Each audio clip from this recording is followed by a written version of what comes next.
there's potatoes and not very much, but potatoes and beans your mother sent down that she cooked. She was just getting done cooking it when I got there, so I had a bowl of.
A quick recap-ish of things. You guys found out King Hecaton is still alive and captured and bound aboard a massive ship. A squid ship. The ship was described to look like a massive, big old squid. You guys know that it's somewhere out in the trackless sea, somewhere out in like by the purple rocks and that basic area. The ship is constantly on the move. In the adventure, it says figure out how far your party is from the red rocks, and then figure out that distance, and you can figure out how long it gets you to get there. Two things with that. I'm blind, so I didn't figure that number out. Number two, they know where you are. They know you're in Yarder. Why don't they just tell you? Well, because Yarder's not on the coast. You have to teleportation chamber to either like Neverwinter or Waterdeep or somewhere on the coast. I suppose. But you guys, yeah. 2 weeks. How's that sound? Yeah, like I was thinking, like I don't know, a 10-day, 10-day, sure. And even then, that would be with any complications arising, because you guys, although you have lost flying capability temporarily because you have no balloon, you guys still have the dragon cultist ship, which is fast as shit. Yes, Because I was looking, there's nothing that compares. The only thing that compares to it is Dragonflight.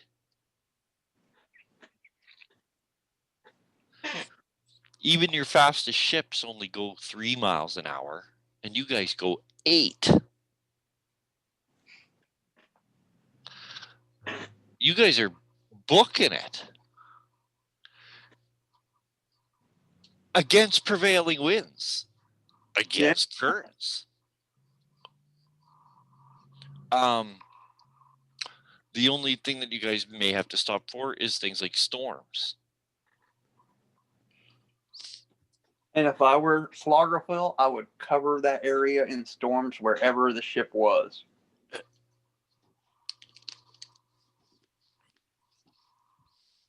Because he can do that sort of thing. Only thing is, it kind of make it easy to track. Yeah, fair enough. And I was going to say, that's a good point, but it doesn't say anything about that in the adventure, so I'm not going to start, because there's got to be a reason why.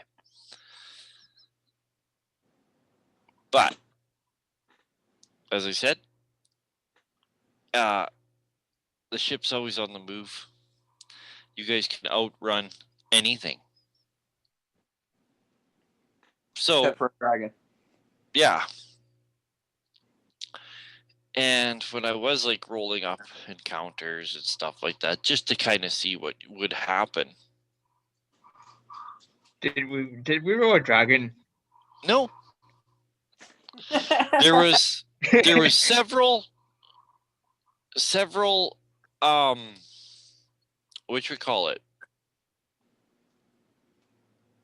Like long ships full of like either pirates or barbarians.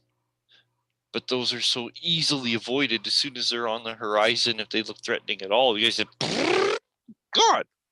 Peace.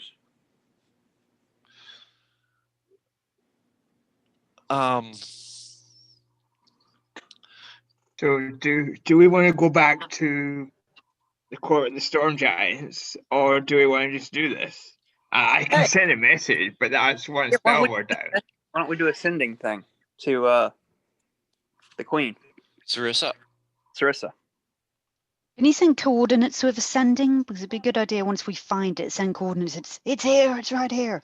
So if they have a way of turning up sometime, they can turn up. I mean, does anyone have navigator's tools or proficiency with them? I'm assuming the captain of the thing does. Yeah. So if we can send the exact coordinates, that'd be great. Yeah. I mean, I don't. I've heard of a pirate. They may want proof. Skills in such an area, but he's otherwise unavailable at the moment. They may want proof of life, though.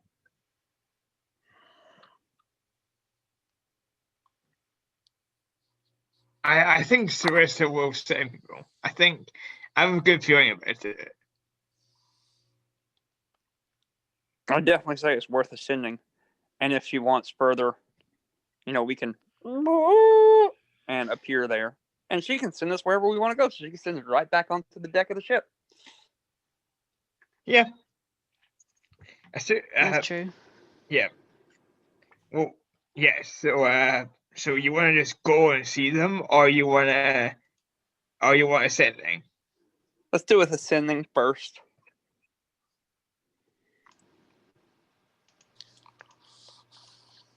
We have found Hexton. It's not actually is the ship stationary right now? The Kraken. It is not. Hexton. I tell them where we. Then I tell them where we are, and I tell them what direction the ship is moving in. You do have a landmark of like whatever I said, purple rocks or fucking red rocks. I don't remember. I'm not looking it up. Yeah. Yeah. On a ship around that area. Yeah. I think it was red rocks. So like, if because like like you said, with the navigator's tools and stuff like that, it's not hard to say, like, we're like so many knots north, south, east, west of Red Rock, and even with a heading. I mean, because if you had days, right, you could have said, okay, we're in Yarder. We heard your father's still alive. We know he's on a ship by Red Rocks. Yeah. Days later, you could again say, okay, we're or when you find the ship, right? So I won't even take a spell slot ride, because you could have said we're heading to Red Rocks or whatever to find your father. Long time ago, and you'll say, basically, all right, tell you more when we find, we get more detail. Bye. Right? Yeah. By the way, I just want to congratulate Scotland on all their thing that they've done, where all feminine hygiene products are now free. Yes, that. That Great may have idea. been what I wanted to tell you about Scotland. What was that? I was like, there was something about Scotland I wanted to talk to dude about, and I can't remember what it was. Oh wow. Yeah. Was that it, Michael, or what? It may have been. Oh. I can't remember. Yeah. Oh, you can't remember All right, at all, let's eh? I thought that Let's jarred keep your going, memory. guys. Let's kill a Kraken with help. Hey, that's important. And then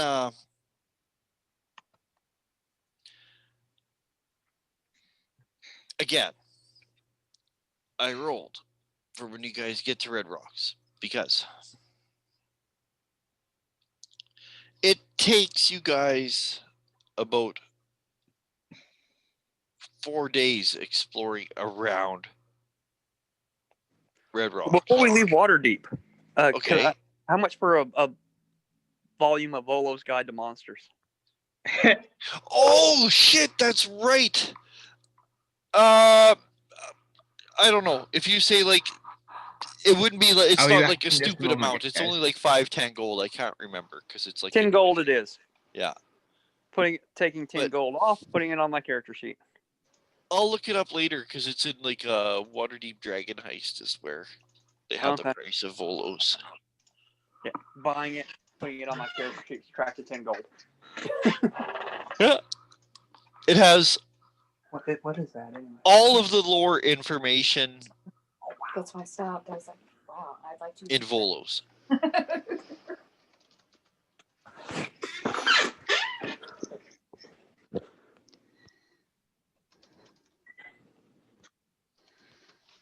I will then be spending whatever time we have on the ship reading the section about Krakens.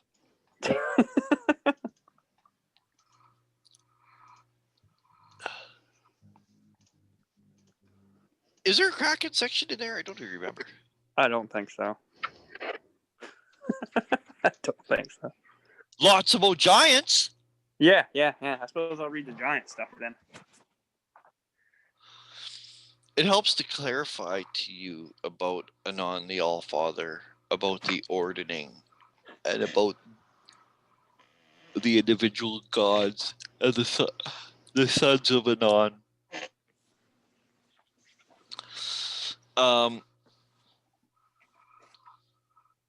It takes about 4 days of exploring. When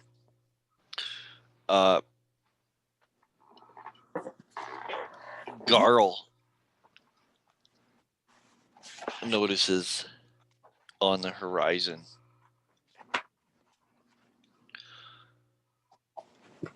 a ship, and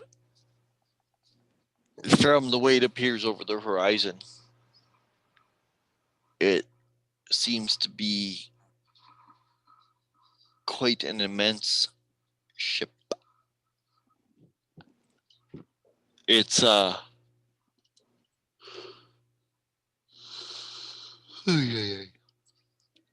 should see. Let's just figure out a few things. Are you guys searching 24 hours a day?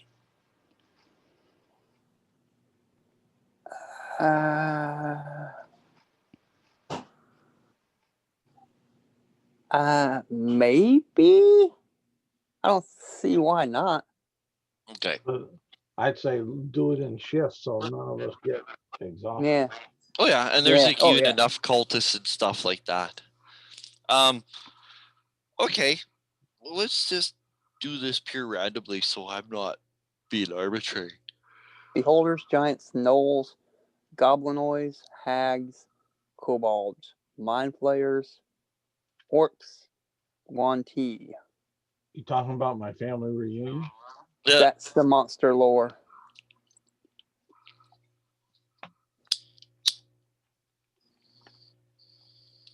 Garl will say. Ryan, let's find out approximately the hour. First of all, let's roll me a d12, then we'll roll an AM, PM. Ryan, roll me a d12.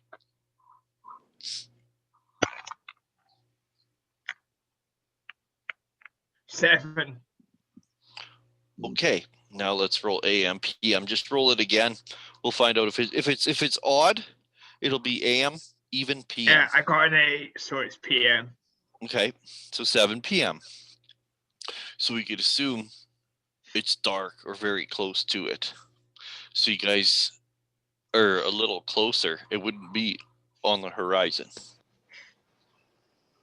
Now let's, Ryan, roll me some d20s. Let's roll for weather. Roll me for the temperature because it is still wintertime. You guys are out at sea. 9. It's average temperature, so it's cold, but it's nothing crazy. It's not super 14 cold. for the second. 14. So you have a slight bit of wind going with you. Oh, no, you don't. Sorry. It's calm. So again, you guys are... Yeah, but every other ship is not.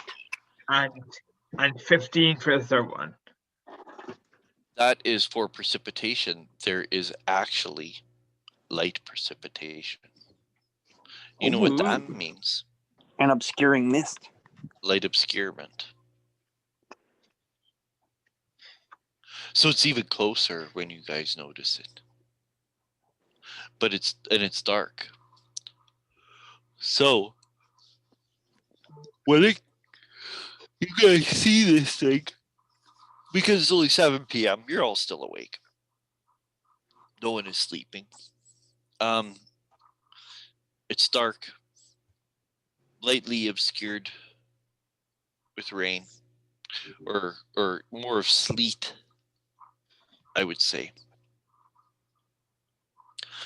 Again, you guys are kept warm by the contained fire elemental, which is doing little other than keeping you guys warm during this journey.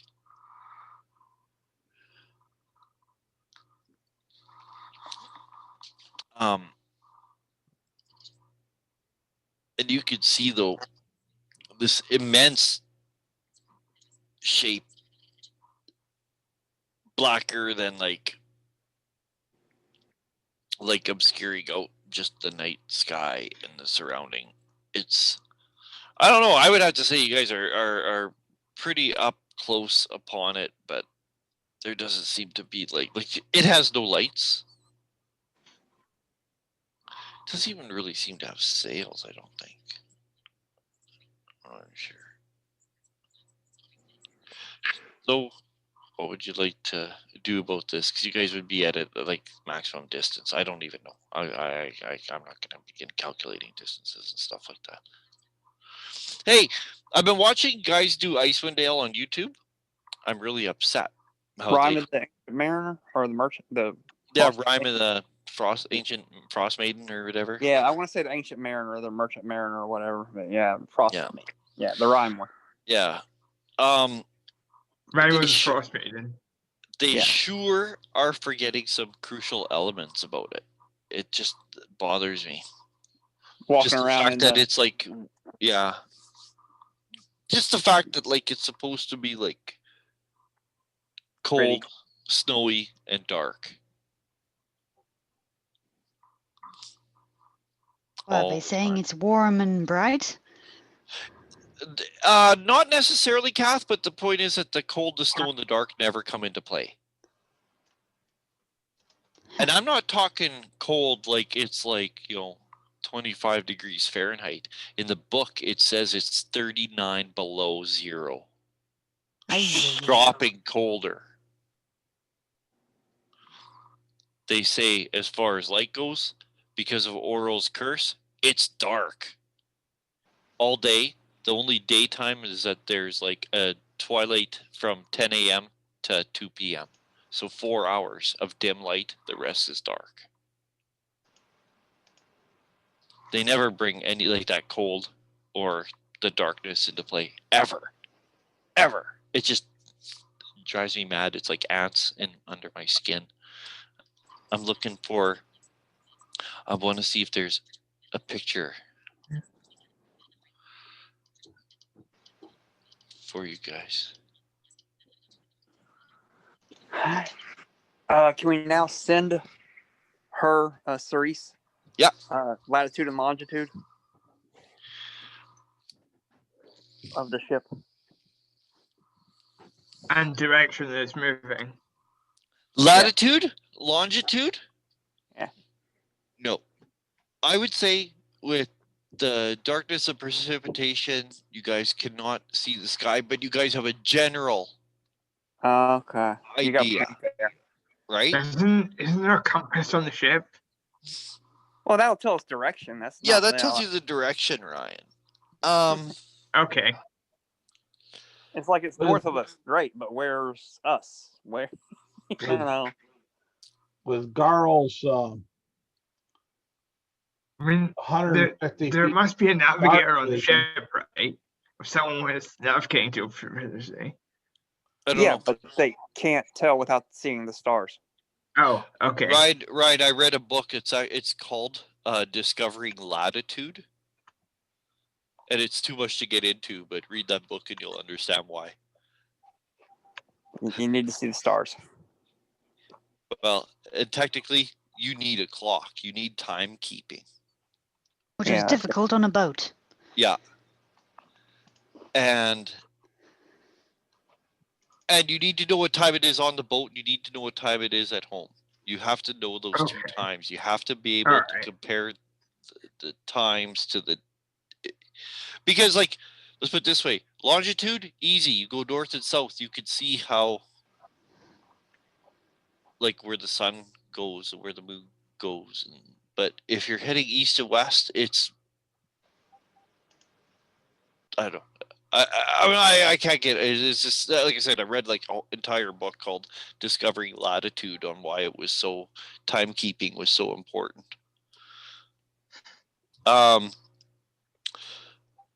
With Garl's dark vision of 150 feet, could he see any breaks on that 150-foot horizon, like rocks or something that are coming on up to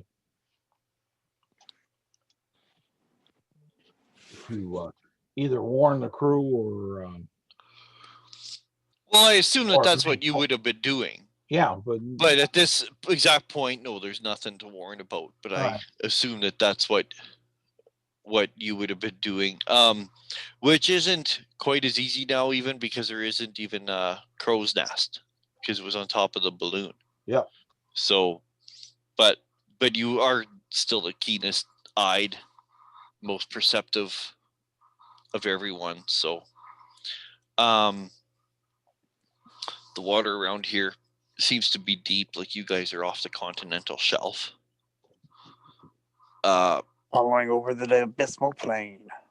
Is there a change in the smell on the air from the water and the sea, and the salt between where we were and where we are now? More maybe cleaner, more salty compared to a more civilized shoreline where there's other smells wafting down.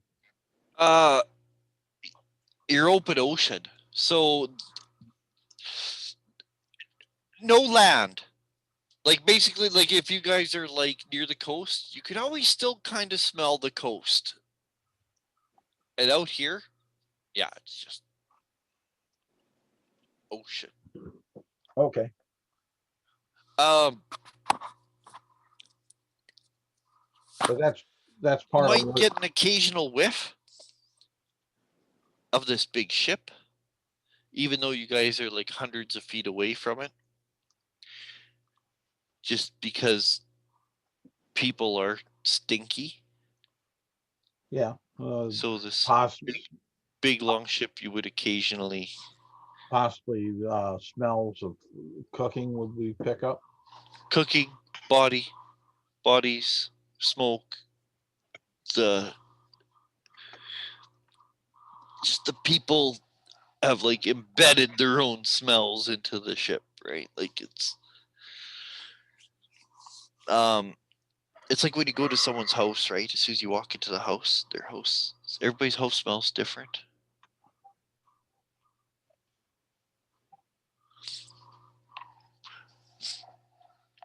I always thought that was bizarre as a kid for some reason.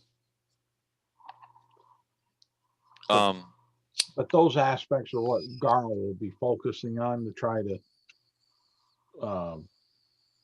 stay on line in a strange sense with it.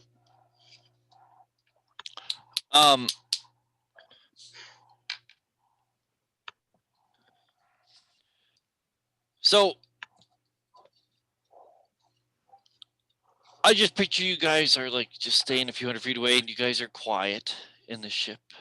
You guys are fast in the ship, so as for now, you guys just seemed to be unnoticed. And I'm in my guess, I would say you guys are still like quite far away, like quarter mile, half mile. But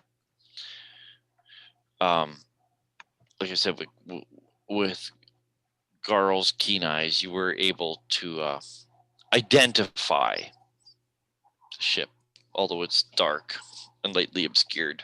It's big enough, and I cannot find like a picture with no eyes. So,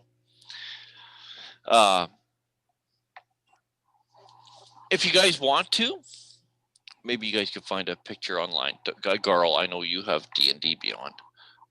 The ship is the Morkoth, Morcoth. Again, see grade 6 spelling. Just let's see there. the Morkoth.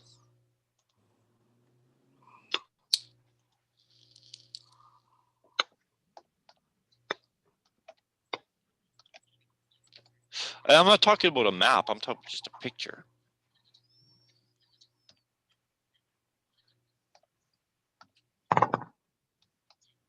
Okay. OTH, sorry. Morkoth.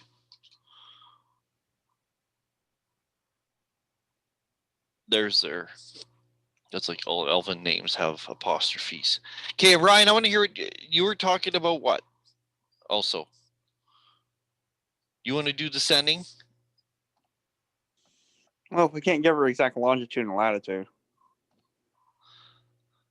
I don't really see the point. Because, like I said, a general idea would be you could still be like, if I can give us approximately 200 knots northwest. Right. Yep. I don't know. You broke up when you were talking. I didn't quite understand. Please repeat it. Location here is what I was saying. Okay. Yeah, this would be cool. And I said like they can give you a general area, but it's not so that they can like teleport onto the deck of your ship. Yeah.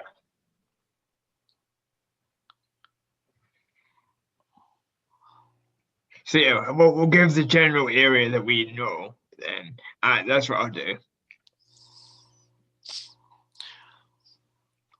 Okay, so what is it? How does it go? What does it sound like? What happens? So who are you I contacting? say, What do you say? We've located. To who? We've located Hecton. To who? And I to give. Who?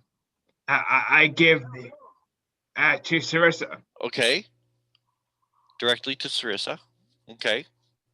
we will place the text on. And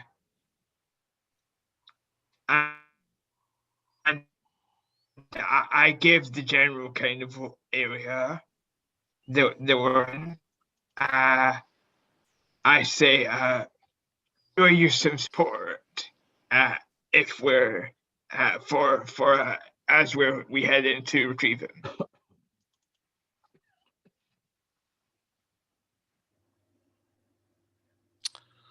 Anything else, guys, you think I should say? I would go with please and support instead of that. It's just fewer words.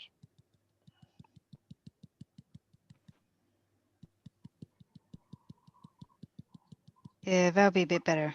I'm sure they also want to avenge their king. Sorry, what do you say? I think it'd be a good idea to say please send support, because I'm pretty sure they want to avenge their king as well. Plus, how cool would it be to see one of those giant frost giant, like the war ships on the horizon right now with 3,000 hit points, like Slorgafell, suck it, bitches. But So, let's not go with the direct conflict. Let's go with the illusion of us just being a wave with a I can't speak anymore. Pass without trace and just quietly slip over from this ship to that ship. Yeah.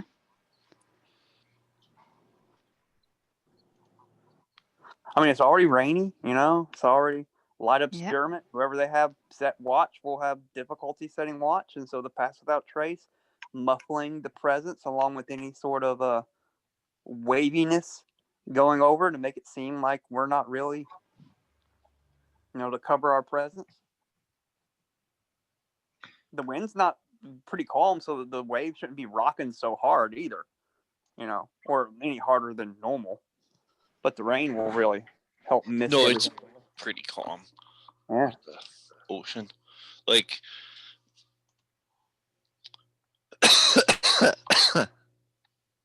I love dice. The illusion and the pass without trace, they shouldn't be able to really make out anything.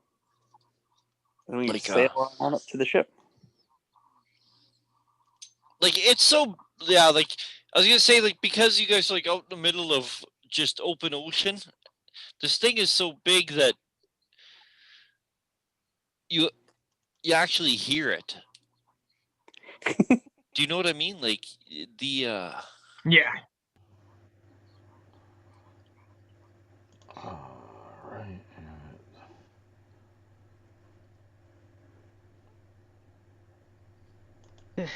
That's quiet. Right there. Did I? Oh, I'm just doing something. No, I'm commenting on the scene. Yeah, like you did, like you could. What the heck? 1, 2. Sorry. I'm trying to turn my voiceover off. Why we're having a hard time. 1, 2, 3, 4, 5.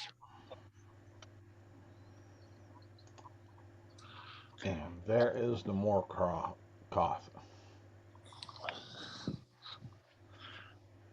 The name of the ship is Morkoth? Yeah. And that means what, Michael? Morkoth means cursed one in Sindarin.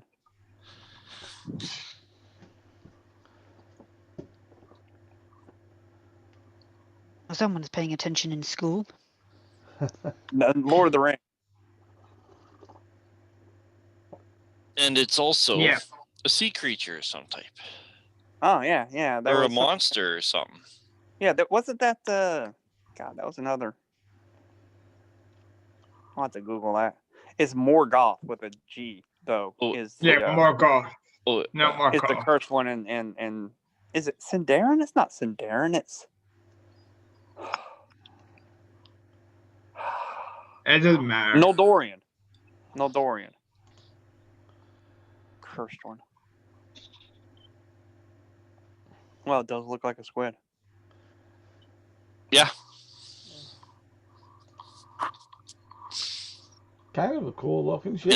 I haven't seen all the description, but from all, I mean, I haven't seen it, but from all the descriptions, yeah, it's like a squid. So It is a squid.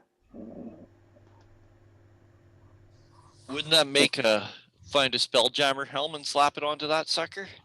Yeah. Lower deck. I don't want lower deck. I want main deck. I can't make it out. Which one's the main deck? Poop deck. The Main deck is middle one. let's see here, Okay. right here. All right. I just couldn't read that stuff. It's Well, it's a small picture that I was able to find and grab, Uh-huh. and then blowing it up. I can probably take it down a little bit. Would you help clear things up? Call it. So, because Leo's 3 right now, boogers and poop and farts are hilarious, right? Oh yeah. Yeah, because he's 3 now. So I gotta tell you, Dad slays. I'm fucking the funniest guy to him, eh? Yeah. Because I get poop jokes. Chat.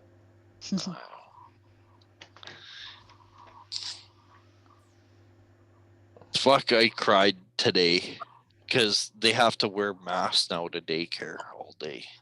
Oh, that sucks. Yeah. It just makes it scary, eh? For me, even. But how the fuck are the daycare people supposed to keep it'd be like you in the circus with the spinning plates on those rods, right? Yeah. How would they even keep masks on a herd of kids? No. Well, I mean, it's amazing how they train kids. Like they like all walk in a line, and it's. I mean, they're really good about that. Huh. I don't know how they do that. Me neither. I would just be yelling. Waving my arms around yelling.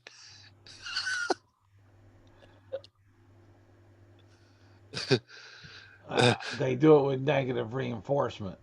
Little Johnny. Yeah. Put the Told you, here mask comes on. the belt. Put the mask on. And keep it on. Or else you'll we're fucking stapling it on. You'll get to meet Mr. Electrode. Yeah, they just... Yeah, back in my day, they just would have threatened that they're going to staple it on. Yeah. Keep that mask on or we're going to staple it on. Touch it again and I'll smack... I'll give you a licking.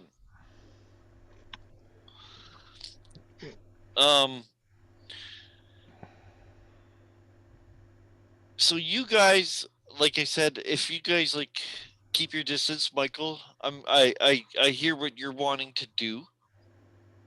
How you're thinking of using the same tactic. I really have a hard time of like not wanting to make a plan with you guys. Yeah. My other idea I had was to Jonah and the whale film in there. To polymorph into a whale and have them, jump into my gullet. Mm-hmm. Well, I gotta say it. Clerics have water walk. I mean, you don't have to use it, but because I remember when I was playing one time, did that. We had to get on a ship, and I just cast water walk on everybody. Oh, yeah. Well, I'm assuming they have a rowboat dinghy. Oh, yeah. There is. It's also cold. Who wants to, Yeah. Well, we'd be walking on it. Nobody wants to swim. But if I turned into a whale, I could swim over, and they could get my belly. And I was like, I bet they have one of those. Nobody really wants to be in a whale's belly. Yeah. But I bet they have one of those pressurized pools type thing where you can swim directly from the ocean into the bottom of the ship, I know what you mean. I bet they have one of those. Like every James Bond villain has that, pool in the middle of their underwater layer. Yeah.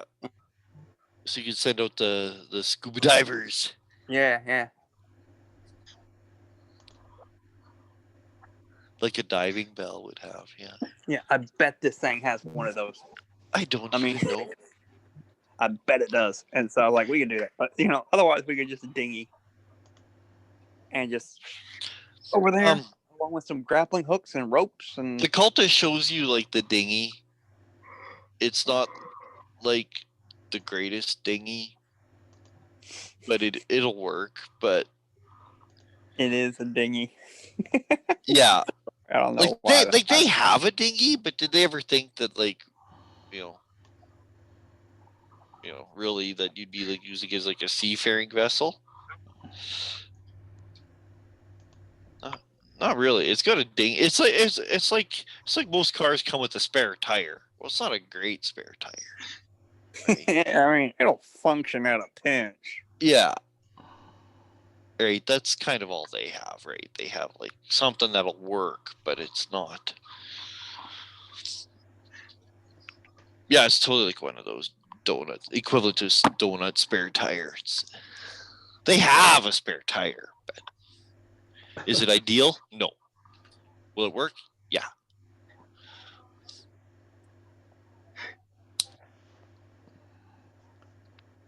Huh. So yeah, let's do that. Let's. How long do you think it'll take us to traverse the distance? I would have to look at a thing of a speedboat. A speedboat. A rowboat. The speed of a rowboat. It wouldn't take long. Uh-huh. It wouldn't take long. Like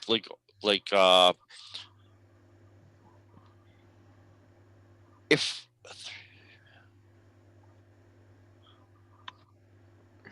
I could look it up really quick. I should. It's relatively unimportant. When we're Yeah. 15 minutes away from the ship is when I'll cast the pass without trace. Oh,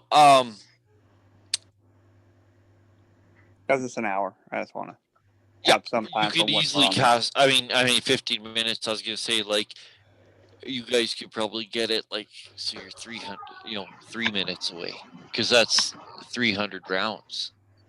Yeah. Right. And whatever that would be, I'm sure it would be, like, approximately 30 feet.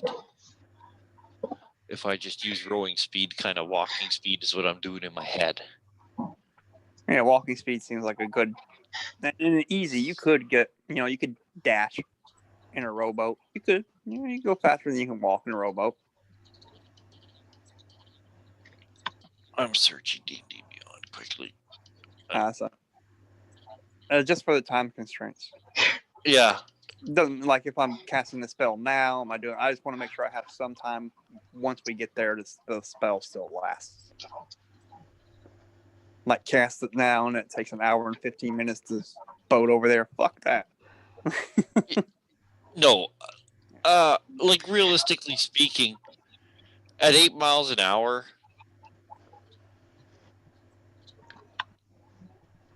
like, honestly, like, 8 miles an hour, like, what did I say? You guys were probably, like, from a quarter mile to a half mile away from the ship. Right? So, I mean, and then,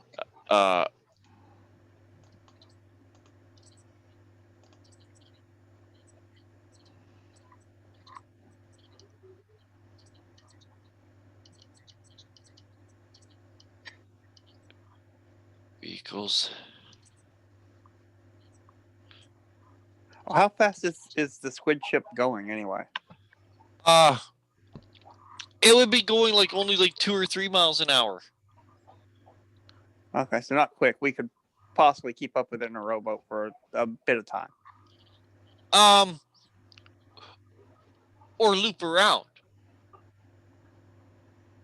Okay, so we could Right? circle it. Right. Yeah. Okay. So that basically you get in the rowboat and it's coming to you. Yeah. Right? Just so we can see where we best want to get on it at.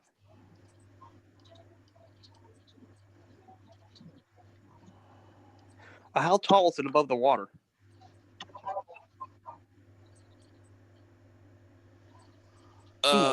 portholes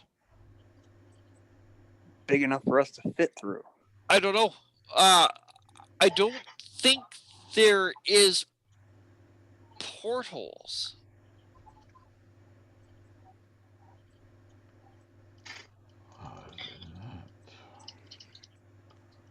Oh, those are bricks.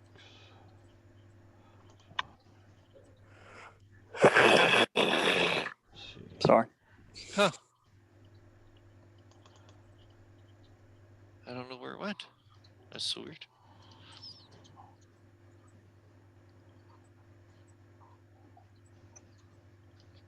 Because, Ship.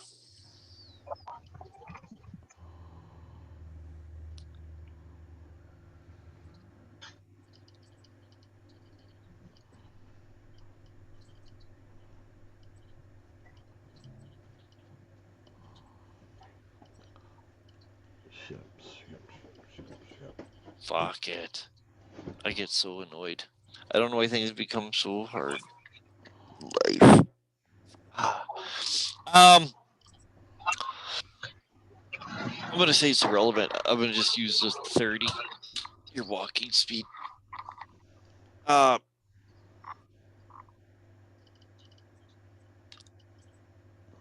That's part of it.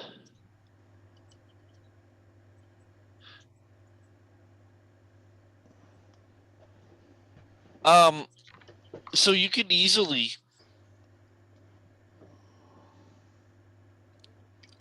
like, you know, keep your distance.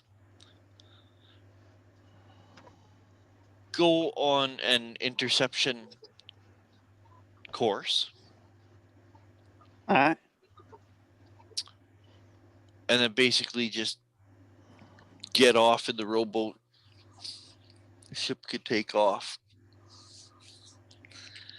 And they could come to you.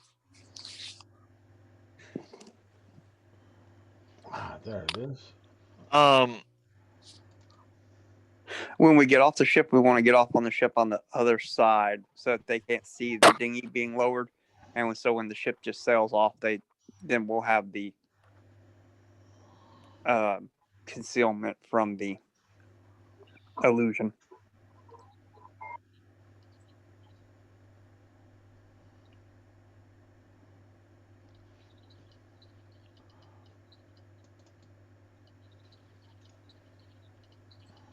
Oh, it's fine, right? Yeah. What's that, Ryan?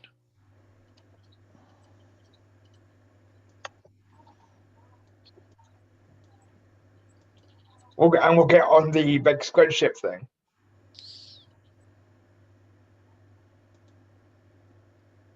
Good question.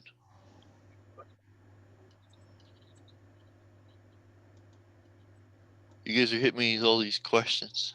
That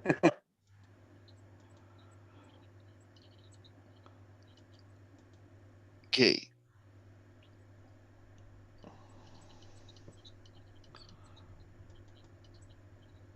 Okay.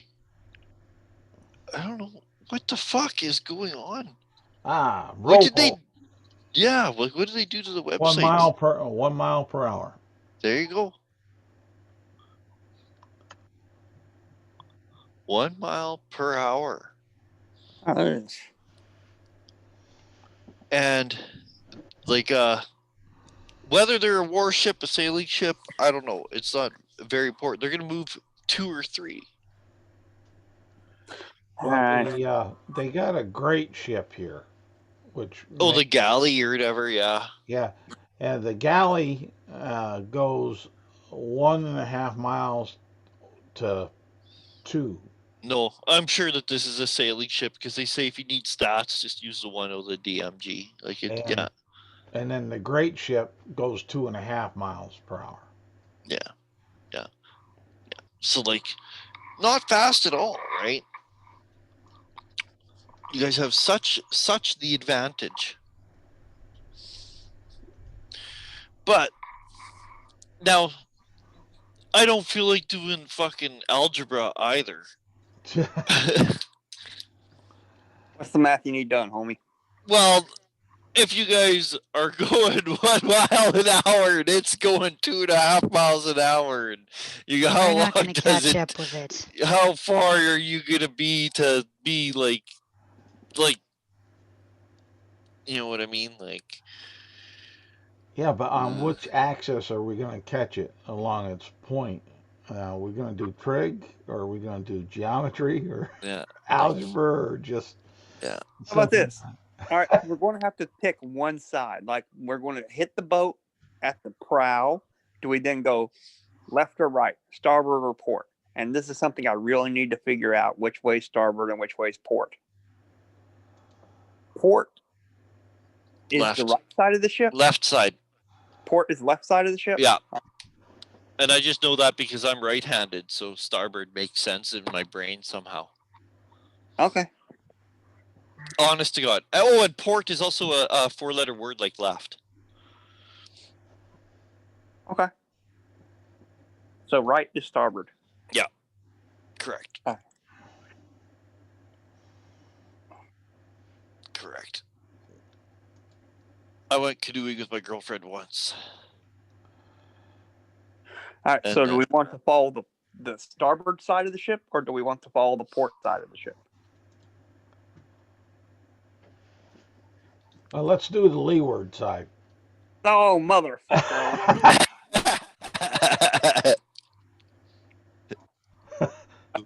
Communication breakdown. Communication breakdown. I thought it was. Now you guys know how complicated my life is being blind, because I'm always relying on people's descriptions. Left or right, yeah. And I read it in a book one left. time. How often the third one on the left is actually the fourth one on the right. Let's Like hit sighties are terrible. Let's hit the starboard side because it just sounds stealthy. All right. They both start with S. Okay. Leeward. From drop off. This is basically the question I want to, is like from drop off to the side sheltered from the wind. Interception. I want a time. I don't really want a distance, because that's just, I don't want to figure out the time. I want a time. 2 minutes, 15. How long do you guys want to be waiting in the boat? 15 minutes? 5 minutes? I don't think it actually 2 minutes? Well, we want to get out far enough ahead to where we can adjust. So I'd say we go out and we're waiting out in the ship, in the rowboat or the dinghy. What do you guys think? 10 minutes? Because 20. Right. Let's put it this way. 20 minutes would be, the ship would be a mile away. 10 minutes, the ship would be a half mile away. 5 minutes, the ship would be a quarter mile away. Let's go with a mile away then, 20 minutes. Perfect. So you guys are like, take the ship way out of sight. Yeah. Onto its, out into the mist, in the darkness. Silent as you are. Yeah. You guys head out. And then a couple minutes later, I'll cast the Pass Without Trace. To like everybody in the boat. Who's going with us on the boat? Are the gobos going with us? If you want. All right, goblins will go with us. And what about Mad Eye? If you want. All right, Mad Eye's with us. They're your NPCs. Give it to them, DM. Give it to them. Okay, if you still have a rowboat available, what's the capacity of a rowboat? 4 people. From the stat. So we're leaving Gobbo and Mad Eye behind. From the stats were from the document that I got those stats from. Yep. No, that's exactly. That's the rowboat. Yeah, 4 people. All right.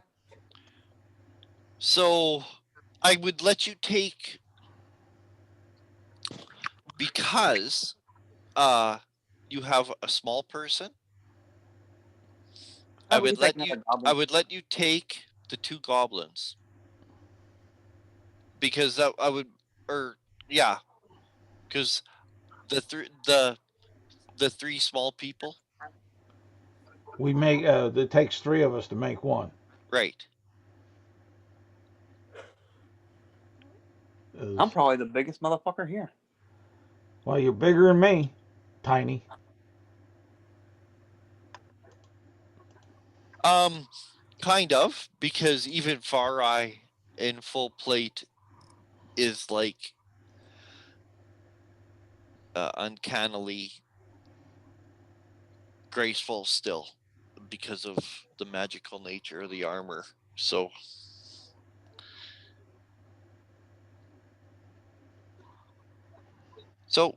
you guys get in the boat. If you want the goblins to come, they'll come. And like, you know, they don't take up a lot of room, as neither does Carl. There's a set of oars with brackets that you can place into the gunnels. Garl will tell the gobble and the goblins, roll for your leaves, roll Yep. for your Gobble and Snert will more than happy row. I don't know how I like about having goblin rowers. But okay. Well, I have to get there somehow. I'll also touch Far Eye so that he has advantage on stealth. When I say rowing, I mean like not really, because like I said, the ship is coming to you guys. We'll have to make some adjustments, just not to be like. Yeah, because I would think the sea's Head on. current, the waves, Yeah, not much. as far as that. But I mean, there is waves and current, but right now you guys just have us, bobbing around. Yeah, I'll leave that up to the DM. He has the right answer. Yeah. Like I said, there is waves and there is current, but it's still technically a calm sea. I'm not saying it's glass-like, but it's would be considered a calm sea. The precipitation is making it somewhat seem a little bit more closed in than if it was clear. You don't totally sense the openness of where you are. The just a little bit of splashing of the oars, nothing crazy. You just hear them dipping in, and the chink and rattle of your guys' armor. Michael? Yes. You're casting what? Pass it out. Pass it out. Okay. Just over everybody in the rowboat and the boat, all that crap. Ooh, and then I'll activate my Pearl of Power to get it back. Oh, nice. You pull out your pearl from your pouch or backpack, and you can activate it to get your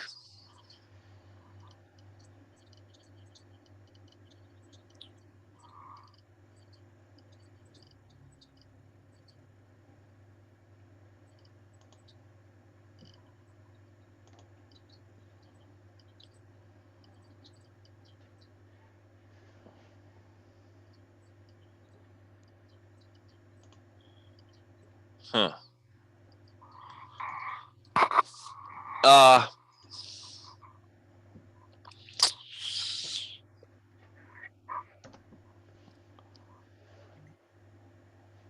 right. I'm just trying to figure out how to do this. This is just. And I sent you guys the document that I got the information on the boats, the ships, Oh, okay. in the group chat and also up in our chat here in Zoom.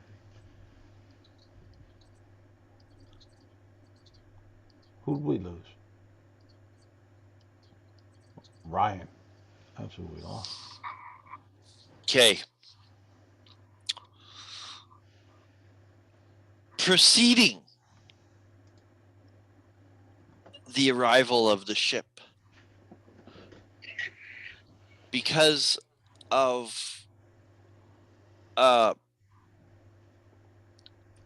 you call it, the spell that Nicodemus has cast. Oh, pass without trace. Yeah, pass without trace. And also use silence to create an illusion of us just being, the water. Just kind of folds the water over us. Because of that, because of the darkness, because of their low perception, you, Garl. Yes. With your keen eyes, you see proceeding before the arrival of the ship. You see pass underneath you.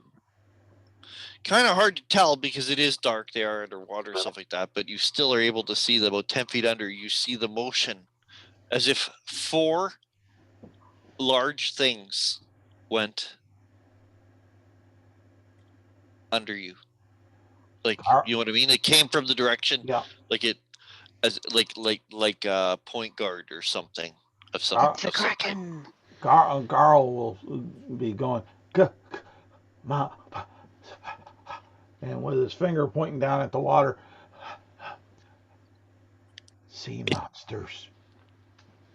Now, with that, Sharks. only a few rounds after, like this is now we're only seconds after, less than half a minute after the shape and dark shape of the hull appears from kind of the I don't know, whatever, the direction ahead of you. It's almost impossible to tell. Ryan used to have a orbit direction, but he gave it away to Dragon for information because he thought he'd never use it. And or far right, and then you guys can see like looming out the dark shape of the hull. Goblins kind of move the rowboat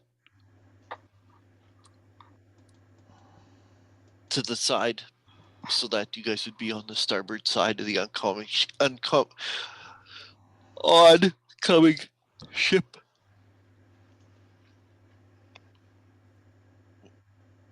What would you like to do?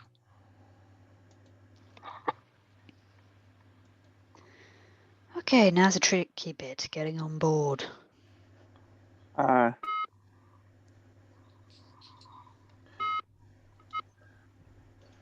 Do we see an anchor that they have raised on up, dangling? Although this thing is like dramatic in the fact that it's in its shape and its anatomical correctness and everything. Is it wood? It is still a vessel. And if you have a vessel, you have lines and ropes and those big rope nets that, cargo nets and stuff thrown over the side, where guys will literally, you fucking take your pants off, you go over the hull of the ship, stand on one of those, and that's how you take a shit, right? Or you hold on to a line and hang your ass over the gunnel. Yeah. Garl will, he's going to be looking for like an anchor or a line. There is lines and ropes and nets, and maybe not the anchor. Yeah, but there are lines and ropes. Yeah, trying to paint and netting and stuff. It's not like a fiberglass hull of a giant squid that's, they want to fucking keep it pristine. It's a vessel, so there's going to be lines and Garl will whisper, "Follow me for glory. And then what he'll do is he'll leap from the dinghy, doing a flip and grabbing a line to climb up. Okay. Roll your choice, acrobatics or athletics. Oh, acrobatics is definitely. I'm doing a flip. I mean, and besides that, that's what I'm better at. the oh, that's a 26. Oh,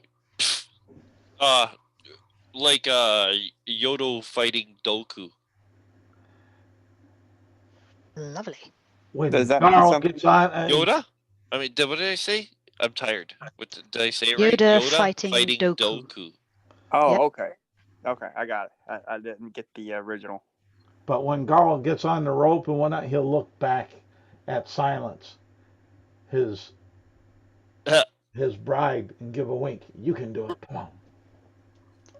He'll impress you yet, Silence. I just roll my eyes and jump for the chain as well. When Garl leaps from the boat barely rocks with the weight in the boat as compared to his weight. Are you going to be next, Silence? Yep. You stand up. You feel the little boat rock. Think about the abyss under you. Shark Even infested. Slarkrethel, where he could be. Or And it. Is it an it? Or does it refer to itself as a he or she? I don't know. Does it think of itself? What does it think? An alien mind, such as Slarkrethel. I Best believe not to think Ryan about it, should just be do there. it. Are you ready to jump? You can do the same thing. You can roll either an athletics or like a strength athletics or a dexterity acrobatics. Your choice. Dexterity. If only my thing would not freeze. I return. Hey! What'd you roll? I couldn't roll anything because my Oh. computer froze. Oh, it froze. Hang on. Oh, no, I said down. Yeah. Okay. You're lucky. My brain keeps freezing up. Dexterity, so that's a +2. Hang on. Would I? Like I said, if you're have proficient, add proficiency. If you're not, Oh, I've add got your jack. acrobatics under my feet. Oh, you do. There you go. So that'd You got probably be a acrobatics. proficiency bonus. Yeah. That is proficiency bonus plus Hang dex. on. Dice roller, where are you? So that would be a +5 instead. Normal d20. 13. You don't do it anywhere as gracefully, but you are able to, and it's not even so much of a leap because you're not small. You were able to you did have to kind of make a reach and a lunge for it, but you were able to grab and kind of then when you swung against the hull, kind of were able to brace your foot on so you do it, no problem. Who's next? She just kind of pushes the boat off with her foot when she reaches out, and the goblins kind of. Well, let's let them do it first. And can I also tell you guys this? Sure. The ship is moving. I have to do it quick. So literally, Garl is at the bow. Then Silence is a little bit closer. Michael, you're going to be a midship. You know what I mean? Okay. Like the ship is moving.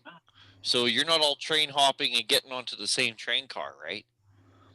You're doing it one at a time. It's Okay, Bob. that was a terrible description, but you know what I'm talking about. Oh, right? it was a great description. I thought. Like you're not all gonna be all four of you I you mean, know, on the same Could fucking I rope. it was a classic boxcar could Willie. I use gust of wind to speed us up, No, because there's no or sail. would that just fuck us? There's no sail Okay. on a rowboat. It rose. And plus, Let's wouldn't make it a be sail. like pulling up yourself by the bootstraps? Right, No, if I you're in a mean, like, rowboat, gust of if you're wind in a push rowboat, you have people a fucking. If you're in a further, so sailboat, you have a up hair further. dryer. You can't. Do you know what I mean? Is that pull yourself up by the bootstraps?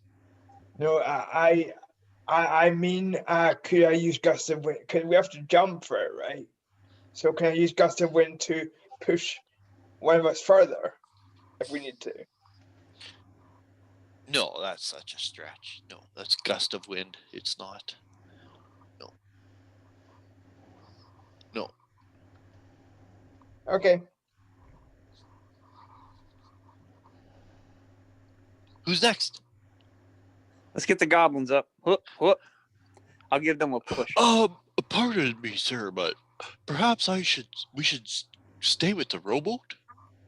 You can't keep up. You'll just fall behind, and we'll have to go pick you up then. Up you go. Boom. Ah. Pick them up and throw them on them. Okay. Do you wanna roll for them? You can.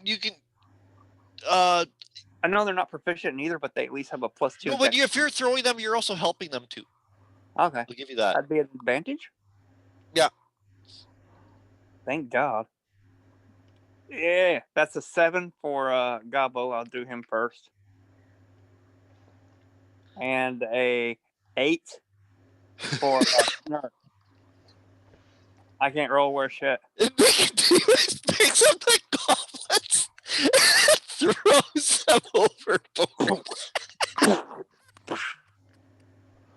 I think they'll stay with the rowboat.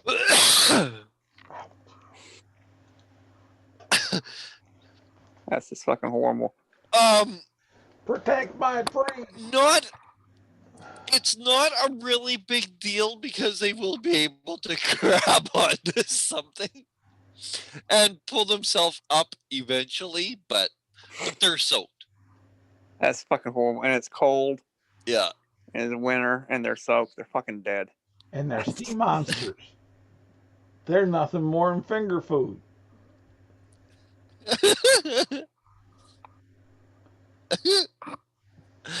I love that.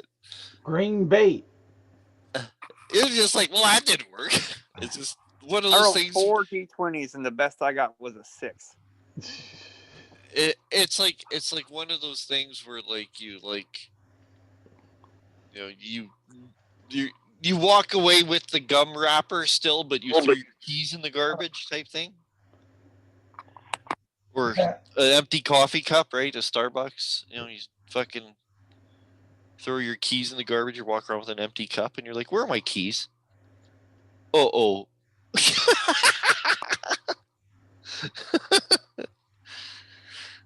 The heck with Starbucks. I'm a Dunkin' Donuts man. Oh yeah, I would be too. I don't like. No, I'd rather go to like a True Donut shop for a coffee than like a Tim Hortons or Starbucks. No, I don't get it because I drink coffee. No one has coffee. Closest thing I can get in is Americano. And if I gotta order an Americano, it's not coffee. I want coffee. Give me coffee. Yes, How do you want it? A good old, Yeah, because I like black coffee, no sugar. a good Give old me greasy, coffee. a good old greasy spoon, where Yeah. where the truck drivers are all gathered around. You know they have the best food, the best coffee. Well, yeah. The thing is, like, people. I know. We used to have a truck stop here. We used to go for coffee all the time. People how can we go there? And it's like, because we go for coffee, and they're like, so? I'm like, you don't think these guys make coffee and it's always fresh? Like, why would I and then people are like, oh, they go to like some hotel restaurant for coffee. Okay, you know what? The coffee was made like that morning, right? And it's been sitting there all day. And then you guys finally come in for coffee and they pour it. It's like, no. Truck stop, they're pumping out coffee. It's always fresh. Good donut shop, it's always fresh. But good greasy bacon and home fries. I gotta say this quick thing about coffee and Tim Hortons coffee now sucks, and I found out why, and it's actually really hilarious. You're gonna tell me because they're buying it from the Americans? Well, when Tim Hortons got bought by whoever owns like the whole Burger King Pizza Hut thing, that whole whatever they're called. Yeah. Pizza Hut is owned by Yum Brand Spoons, which owns Pizza Hut, KFC, and Taco Bell. Oh, none of Okay, well, whoever owns Burger King, anyways. I don't That's know who owns. That's who owns Tim Hortons. Okay. Before when that deal was gonna go down, McDonald's went behind because they were busy making a contract with like the Burger King guys. McDonald's went over to their coffee guys and said, "Don't deal with them anymore. Deal with McDonald's." So now McDonald's is the place to go for coffee because they have the good coffee now. Tim Hortons has the same shit Starbucks has, which always tastes burned to me. It tastes like it was left on all day. Yeah. I hate that. Like it has a burned bitter flavor. Like old coffee. Well, if you want to take care of that quick, when you're in that situation, take a pat of butter and stir in the coffee. Oh yeah. Yeah, I know that does help, but I'm back, by the way. okay. Awesome. Get on this ship. Yeah. It's floating away. And you're taking Nicodemus seriously because he just picked up the 2 goblins and threw them in the water. He missed. I rolled 4 d20s and got no better than a 6. With advantage, he rolled terrible. Yeah. Because basically, I let them make their dexterity skill ability check, and Michael basically said he was going to throw them, so I gave him advantage. Right? They're small. They both failed, so he just grabbed each goblin up. Bloop, bloop. I got a 2 and a 5 on the first d20s, and then I got a 4 and a 6 on the second d20s, which is, a total of 7. They have +2 deck. No proficiency. So I said they get on. They eventually grab onto something and are able to haul themselves up, but they're soaking wet. And it's winter, and they're soaking wet, and they're in a rowboat. They're dead. So that's the status. So now it's whoever's next, Nicodemus or Farai. Fuck it, I'll go. 16 on the dot, +4 athletics, 20 total.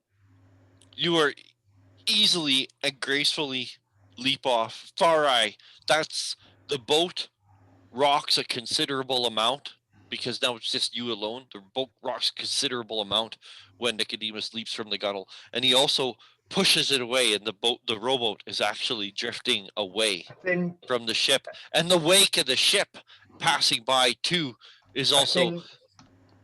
I think Farai overtakes Nicodemus in midair because I rolled a 20. Huh? Well, let's put it this way. If you were listening to my description, Yeah, sorry. the rowboat actually was getting pushed away, and you just make a mad leap for it, but it's one of the best leaps that you have made. And you're able to just leap the distance and grab on as like the wake pushes the rowboat away into the night and passes beyond. And you guys are all clutching the side of the ship. It goes. At the bow, it would be like Garl and then Silence, the 2 goblins along the midship, and then finally at the very bow. You're actually near the tentacles. Like you guys are all clutching the side of the ship onto lines and nets. Dude, there are no ropes.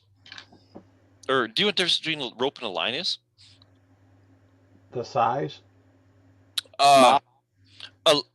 There are no ropes on a ship. Ropes are lines. Unless, actually, that's not true. Unless they're not being used, and then they're a rope. Okay. That's right. A line is a rope on a ship, unless it's not being used, and then it's a rope. So if it's attached to something, it's a line. If it's just coiled up sitting there, it's a rope. Garl will try to move up on him from the position that he's at. Yeah.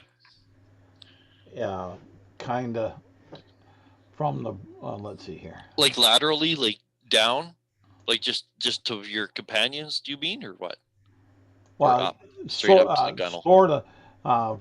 I'm picturing that I'm on that front, on that someplace on that front fin, on the bow. Yeah, and what he's going to do is try to, with stealth, crawl up to where the actual upper deck starts. The forecastles, yep.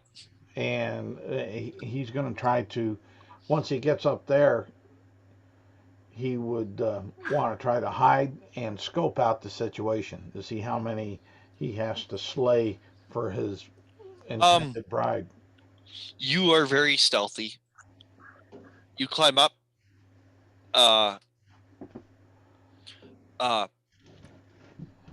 You notice as soon as you come up to like the foredeck, the forecastle. Yeah. That there are crew up there. And you get a good enough look to see that there's 4 crew up there, and it looks like that they're just manning ballista with like oilcloth cloaks on. Oh, okay. Like oiled cloaks and hoods drawn from the precipitation, and they're just manning a couple ballista. There's 4 guys manning a couple ballista on the forecastle. That's what I'm trying to say. All right. And let's see here. What kind of dirtiness can I do? And he'll be. And it looks like the ballista are loaded. Okay. And he'll be looking, while scoping out the people on the deck, he'd be also looking for his compatriots. Well. So he could. Okay, well, let's go on to the next one. Silence. Mm-hmm. What you doing? Clinging on the side of like the hull of a ship, or? No, I'm climbing up. Okay, you climb up. You climb up. You climb up. You're near enough. You could go to the forecastle or go to the main deck. And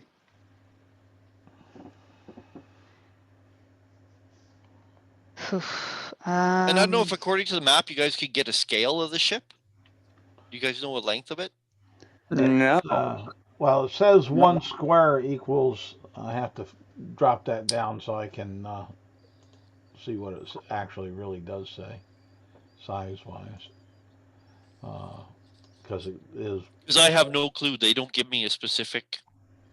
Like, they didn't say it all. Oh, that's not very good. I'll bring that back. Because as I said, you guys are spread out. So I'm going to basically I'm generally going to say that Garl's at the bow and Farai at the stern. Is at the stern. Stem the stern. And then you can just spread them out the same. The only 2 who would be the same is the goblins, because you pretty much went boom, boom. So they'd be like with each other. They'd be grouped with each other. Let's see here. You know, so you know what I mean. If it's like, if the boat's 400 feet long or 300 feet long or whatever, then it would go Garl, Silence, Goblins, Nicodemus, Farai, bow to stern.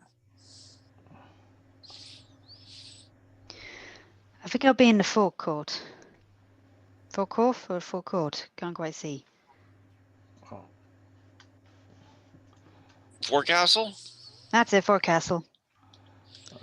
And that's where Garl is, like right at the bow, pretty much. Looking at the forecastle.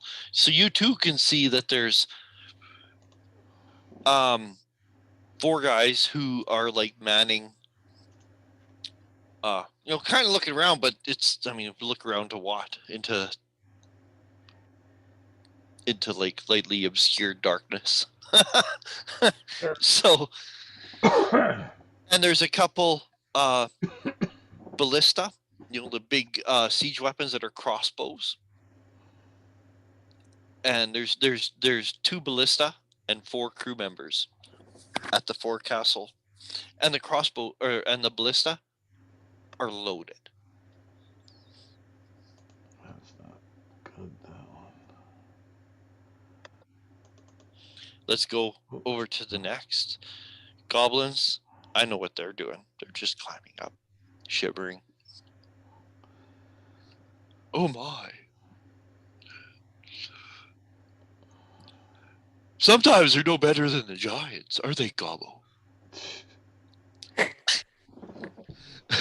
Sorry. Nicodemus, can you figure out on the map approximately where you would be? You'd be like near Be near the end. That's all I could tell you. the aft castle.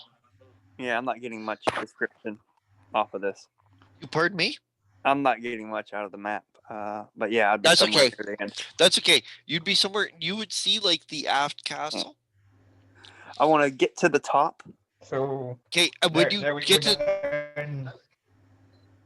What- to the top and you look and you get a look of what's going on, when you get a look at the aft castle, you could Poke my head up over. You could take see hand. the same. Again, I'm assuming you guys are going stealthy, and none of these guys Yeah. have like exceptional perception. So I have a +8. yeah, I have and a like +8. with the darkness, with the light obscurement, with you guys trying to be stealthy, with the pass without trace. I'm not going to make you guys roll for doing this, but you look over and you can see that also 4 crew members, 2 loaded ballista. You don't know that's what they see, but that's what you see. Okay. And in the center of the aft castle, you could see that this is where the helm or the wheel is. Ah. And there is a 5th person at the wheel, also with the oilcloth cloak, and you notice that like there must actually be like short sleeves or slots for arms, because that's how he has it. So he's wearing it like it's a big long vest, almost like a duster, a sleeveless duster. You say people? Are they human? They're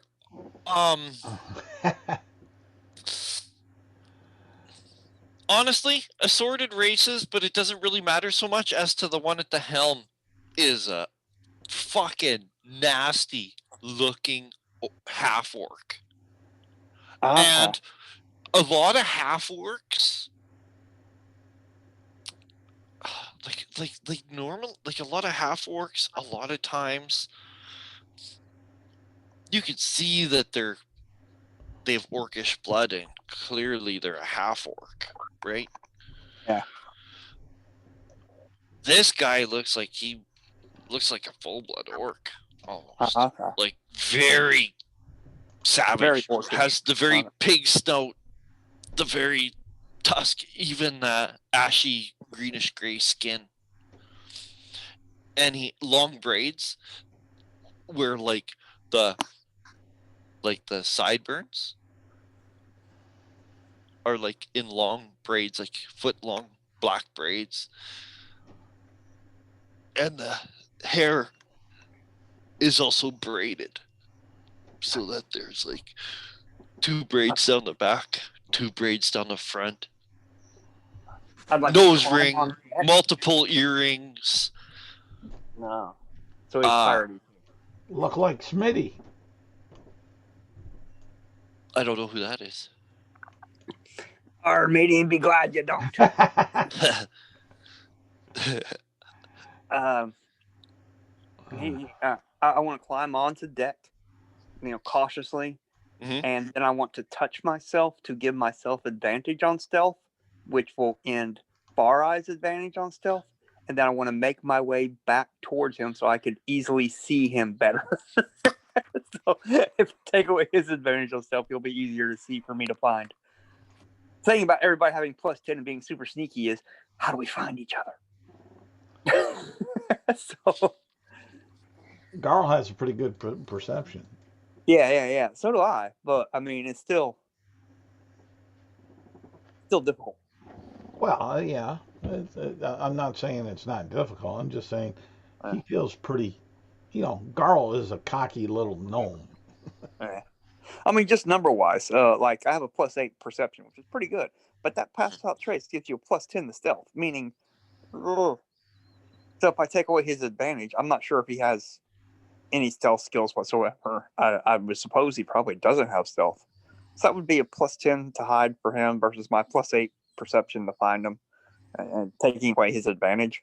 Yay. Yeah. But yeah, that's the main reason I did it. I want to do that, and then I want to make my way back, downstream or whatever to where Far Eye would have come up and searched for him. Far Eye, what are you doing? You climbing up?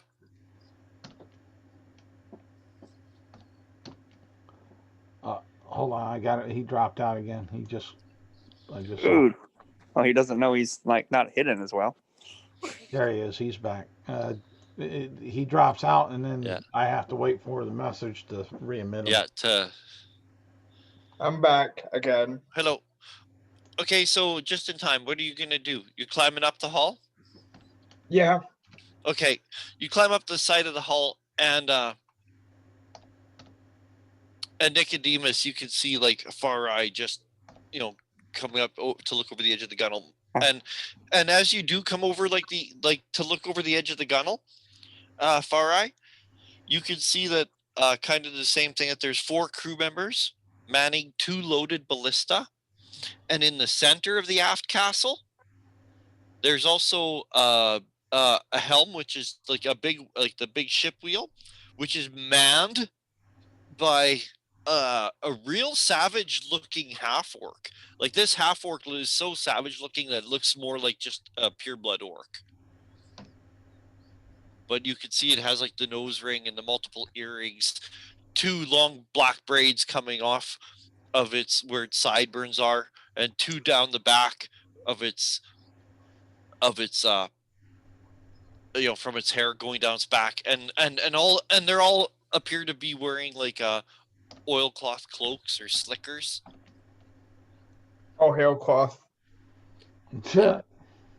And like I said, the half orc is like manning the wheel, and there's 4 other crew members kind of keeping watch, manning the ballista, whatever.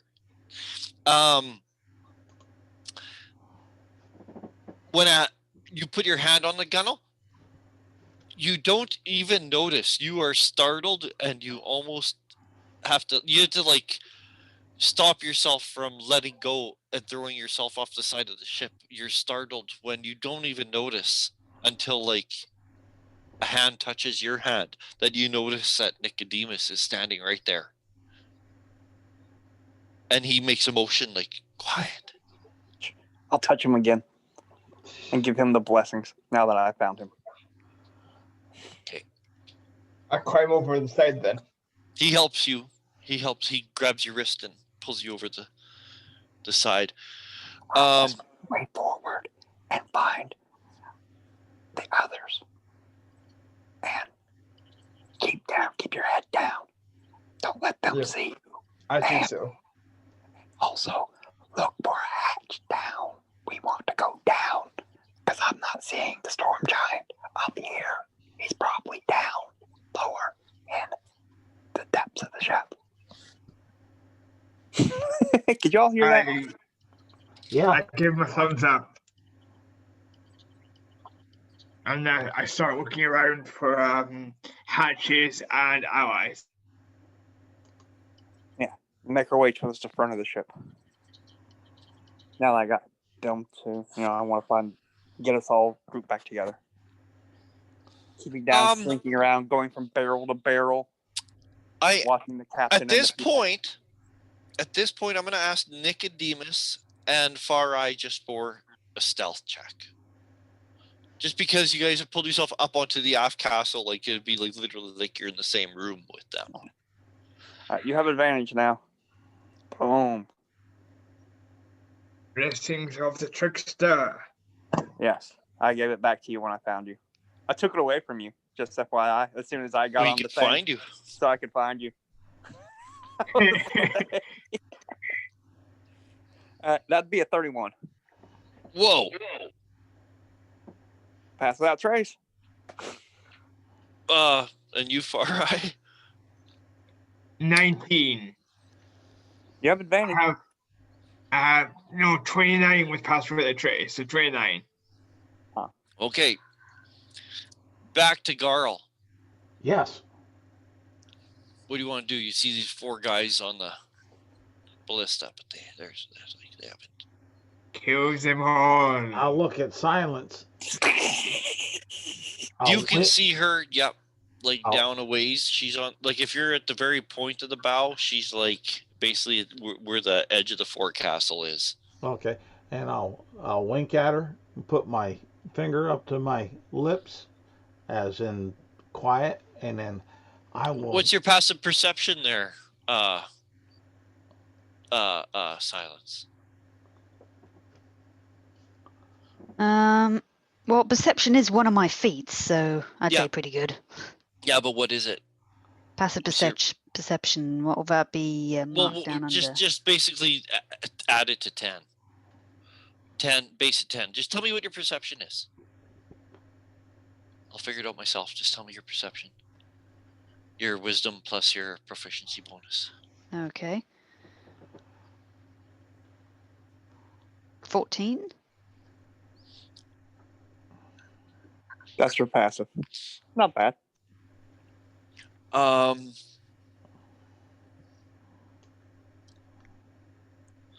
Garl, how obvious are you going to make your body language? Like, not that obvious. Just that's what he's doing, whether she sees it or not, and then he'll pull his bow. and also Ready. remember, I'm applying disadvantage to this in my head Yeah. Okay. because lightly obscured nighttime. But I'll pull my bow and knock an arrow and have an arrow ready just in case any of the crew notices one of my companions. And the trigger will be once they I notice my one of my companions, I'll release my shot at him.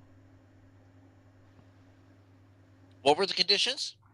That once one of my companions are noticed, Oh, okay, yeah, okay, then I'll release my shot at him, gotcha. trying to protect my my companions. Gotcha. And I just have a quick question. Did you find out the distance of the ship? I'm when you working counted on it. squares? Oh, okay. I'm working on it. It jumps me over all over the place here on the internet with it. But once I get it, I'll definitely let everybody know. Well, maybe I can. We'll do it. It shouldn't be that big of a deal. Or I mean, that they said to use the sailing ship in the DMG for a basic thing. So I know it's a chapter 11 tentacle. Maybe it's just that. Maybe Anyways, maybe it's right here. So that's what you see, Silence. It's your goal. I'll let you kind of tell me what you're going, because you still are like, are you going to pull yourself up onto the deck? And if so, you go in the forecastle or what? Because you don't really know where your companions are, right? Well, I did say I was climbing onto the forecastle. Okay. And I did say that there's 4 crew people up there with loaded ballista, right? Yes. So yes, you're gonna pull yourself up onto the forecastle. I'm gonna assume you're still moving stealthily, or are you just gonna? Yep, obviously still stealthily. Okay, then I want you to roll me a stealth, please. Whew. Let's checking. Don't forget Hang to on. add Oh, the extra. Stealth is one of my feats. Don't forget to add the extra 10. So it's dexterity plus your proficiency bonus. So what's your dexterity? +2? My dexterity is, yep, +2. So roll a die 20, add 15. Because you're getting an extra 10 from Nicodemus's pass Okay. without trace. 28. You're unnoticed. What would you like to do? Nobody. Hmm. But that's what I'm saying. How does anybody like Garl? If you weren't watching Silence, you would never know. You wouldn't like. She's doing a good job of the stealthing with the passed out trees. Like you know that if you hadn't have known she was there, you wouldn't know she was there. Yeah. Even like, yeah. Anyways, okay. What would you like to do, Farai? Or not Farai? Silence. Do you want to Yes, do anything? I'd like to sneak towards the center of the boat. Okay. Somewhere should be a way down. I'm pretty sure I can't see a giant. No. Right here. This one will probably work better. The beam length is 25 feet. The keel length is 250 feet, and it's a 23-ton cargo hold. Sounds big. And it has both 250 feet. those pictures right there, and it's a little bit clearer to see, I think, It is. on this one. So you guys are pretty much spread like 50 feet apart, just kind of basic, kind of. Okay. Built by humans, huh? That's what it says. Squid ship. Used primarily by humans and lizardmen. 45-ton tonnage. 45 hull points. Crew anywhere from 12 to 45. Maneuverability class D. Maneuverability class. Is that in Salt Marsh or is that like no? This sounds like it's something else. That's that sounds like out of second edition spell. Yeah. That's what Yeah. I thought. That sounds like a first or second edition thing. Yeah. Maneuverability class D. Yeah.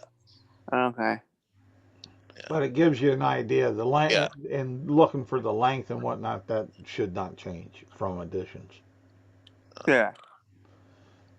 Yeah, Long like I said, range it's not that huge of an idea, but it's because like I said, they said just use the sailing ship out of the DMG. So if anyone opens up the Dungeon Master Guide, it'll be just that general description of a sailing ship.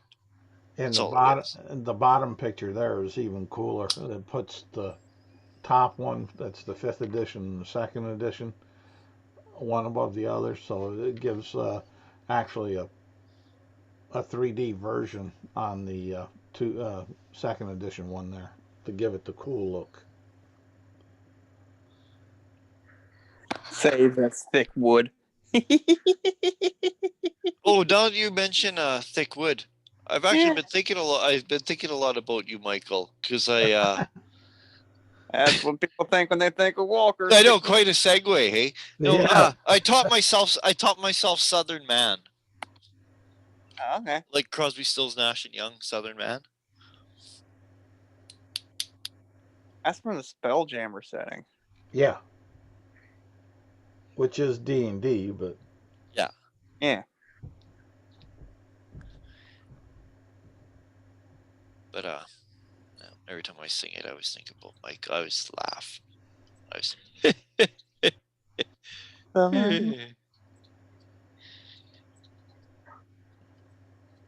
don't know why. Just you're the only one from the South I know. I'm not really from the South. No. I know people think that Kentucky's from the South. Close though. You're like the northernest part of the South. Yeah. I mean, yeah. Like, you're not deep south. Oh God, no. No. There's snow everywhere. You say that with such disrespect. Let's open this. Let's go find this giant, Yes. right? Yeah. Have I noticed a trapdoor down? A what? Have I noticed trapdoor leading down? Not here at the forecastle where you and Nicodemus are. You guys are there. Right. There's 4 crew members. There's an orc at the helm. Or a half orc at the helm. And there's 2 loaded ballista. And you guys are on the aft castle. The other guys are on the forecastle. The goblins are somewhere in the middle. I'm waiting to know what everyone's doing. Silence said she moved towards the center of the ship.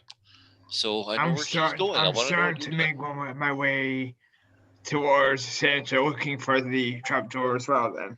Okay, are you gonna just go with Far Eye then, Nicodemus? And you're gonna head to the center of the ship as well? I'm being stealthy.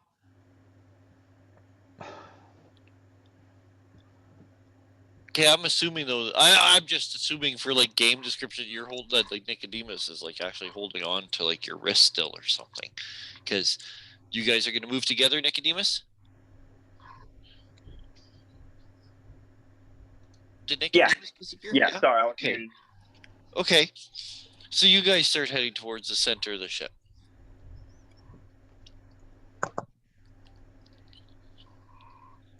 An eye out for the goblin. Maybe look for telltale. The center of the one. ship, the center part of the hull of the ship, appears to be totally like abandoned. Like there only appears to be on the aft castle and the forecastle. There doesn't seem to be people manning the main part of the center of the deck. Garl, if you're gonna stay at the bow and just watch, you don't see your companions because they're all stealthing really well. Oh, okay. Out, and plus it's like a less,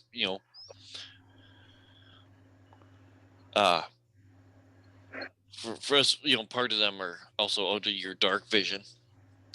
But you just are watching for when like an alarm is made or something. Yep. I'm doing Overwatch duty. Okay. Okay, now how are all y'all gonna find each other?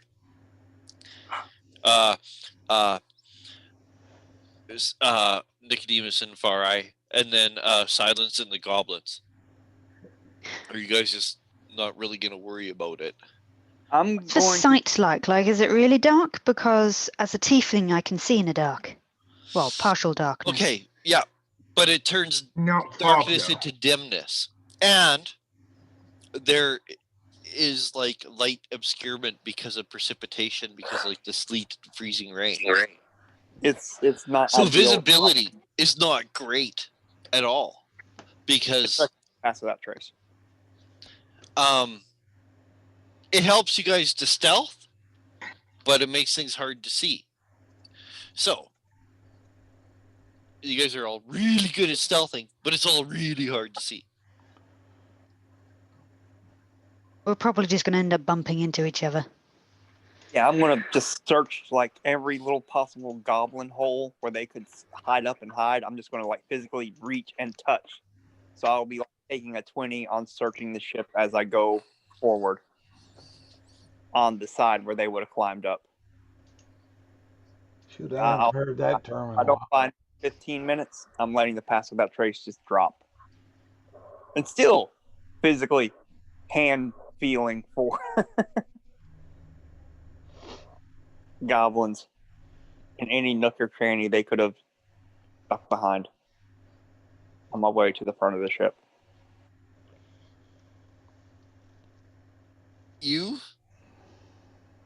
One of the main features of the deck is you see what appears to be like an opening to the lower decks. Oh. Like basically a big trap door in the center of the deck, but and it's raised so that if water should come aboard, it doesn't pour right down, right? It has a raised edge about a foot high, Don't fall in. right? And it's covered, but it's, yeah, you know what I mean? So if water comes splashing over the gunnels, it doesn't pour right into the lower decks. It's got a bathtub rim around it. And I will say, like, as I said, from when Far Eye climbed over, you're still holding on to Far Eye's wrist. Yeah. So you guys are like,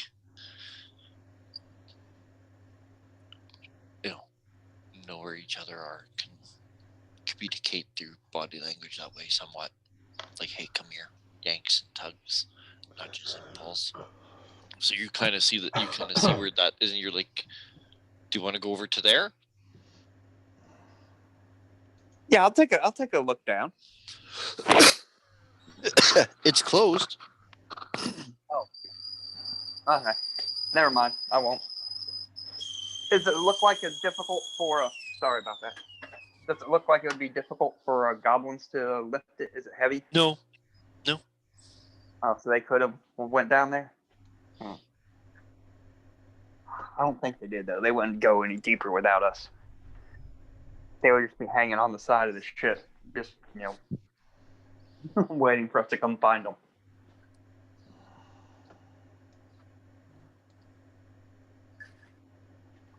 I want to avoid it at the moment, just mark it in my mind where it's at.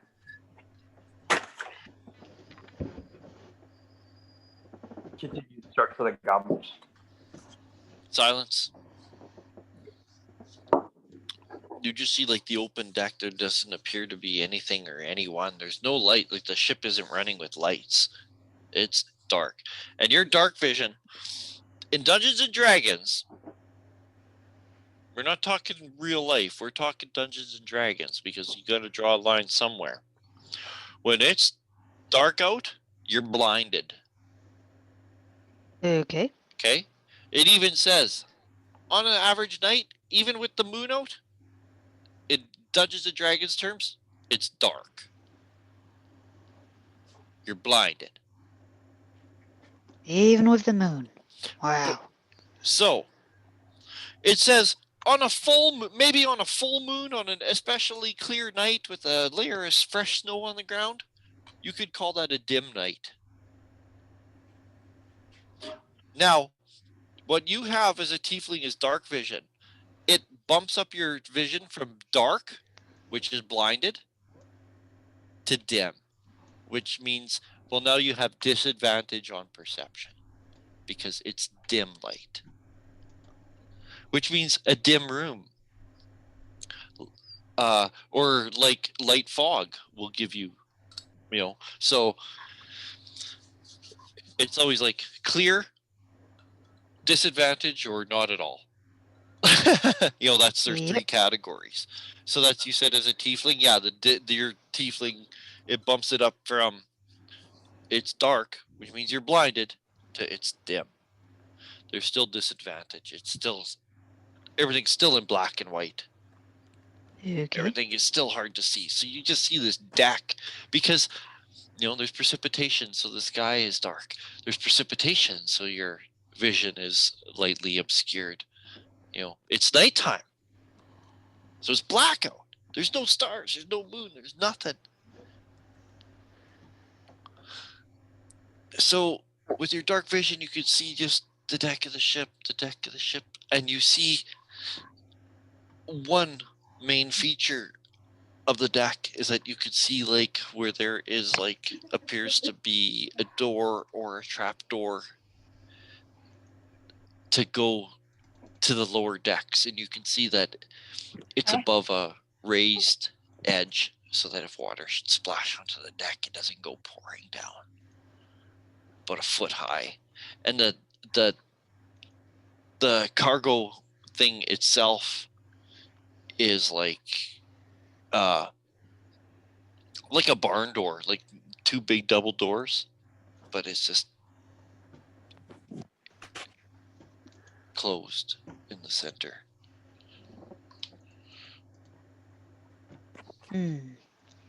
That's probably the way down, but how to get down?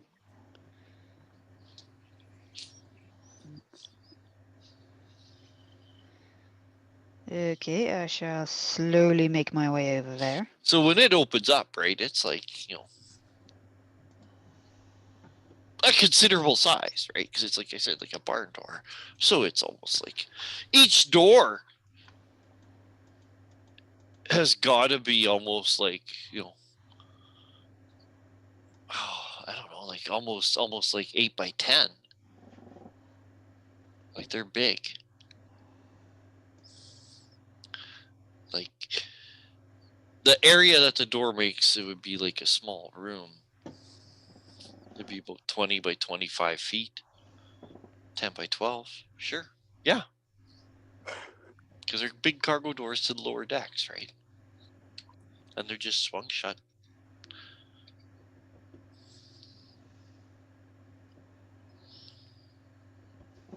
And that's all you really see. The rest is just open deck. Your companions are just too well out of sight. Everybody is. Everybody is stealthing beyond everybody else's perception. So I know. It's a problem. Let me know when roughly 15 minutes is up. I'm going to drop the Pass Without Trace. If I haven't found anybody. yeah, well, if no one is gonna act, then it's gonna be soon, right? I'm just keep on prodding to see if anyone's gonna act. If no one's gonna act, then it will. Like, Oh, I need to get below deck quick. Farah's gonna start sneaking. well, I'm telling you where the fucking doors are. Yeah, I said I'm heading my way there. Okay. I'm sneaking down. You go there, and as soon as you go over to the doors, you can see that, like, yeah, like they're latched closed, but they're not like locked or anything. There's just, you know, they're just, like you said, barn doors on laying on their side. They're just closed. I make sure no one's looking, and then I open it. Okay, you're startled when suddenly they begin opening. Okay, I hide nearby. You're opening them. You can feel. Okay. You can feel the warm air. Ooh. Come up, right? And you smell. You were kind of expecting like seawater and rancid food, you know, like a, you know, rancid cargo, kind of like a deck of a ship, maybe some fish. Very much smells like body. Very much smells like walking into someone's bedroom after they've just woken up. Right? You walk in and it smells musty. It smells like body. And that's because when you look down, you could see that you are above. There's clearance, a little bit of clearance. But you could see laying down there is a storm giant. Laying there.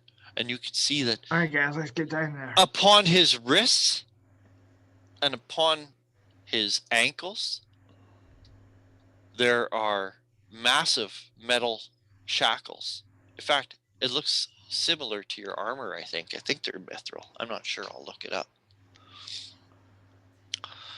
And massive chain links that attach his limbs to the inner hull of the ship. All right, Carl, can you pick giant rocks? I'm not there. Oh, fuck.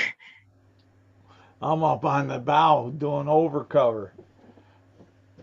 But, and you can hear someone say, "Hey, in or out? Shut the door. You're letting all the warm air out." And you can hear it. Better slipping quick. A couple guards. Yeah, we keep going. Like if we can get to Hexton, maybe we can just teleport him out with silence and leave Garl there. 60 feet out. I mean, Garl's stealthy. He might be here with us. We don't know. Yeah, Garl's hard to keep track of at the best of times. Okay, anyways, Garl, what's that? At 60 feet out away from me, I'm going to expend a charge off my staff of bird calls. Seagull's cry. Okay. Off to the right of me. Okay. 60 feet out. I'm going to the right of Garl then, 60 feet out. That's not what I was looking to You happen, walk but off it the makes bow. sense. You walk off the ship. Ah. But it makes Oh, okay. I'm not walking outside shit, but I'm going to the bird call because I'm assuming that's where Garl is.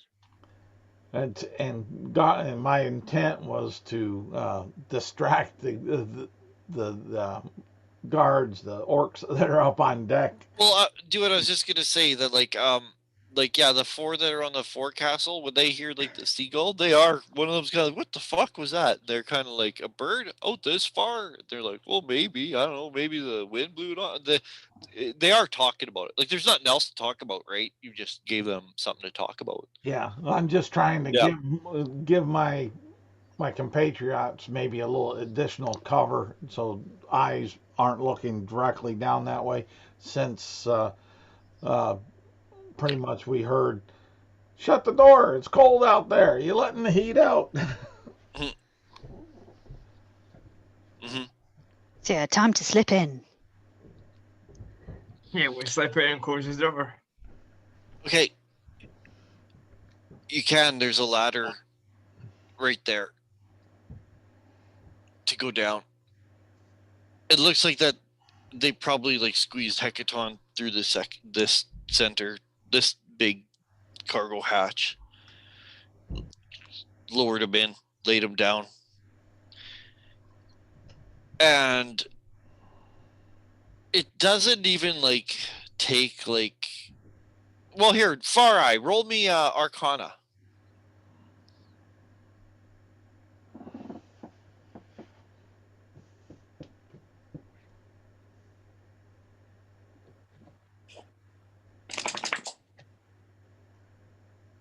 I guess Silence, you're down there too. You could roll an Arcana as well.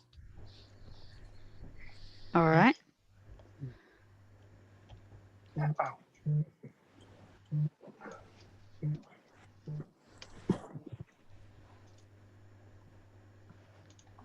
Okay, I've got a 16. Not bad. Okay. You can tell that like those shackles attached to his wrists and his ankles, and then to chains, that they are attached directly to the hull of the ship. That they're probably magically augmented.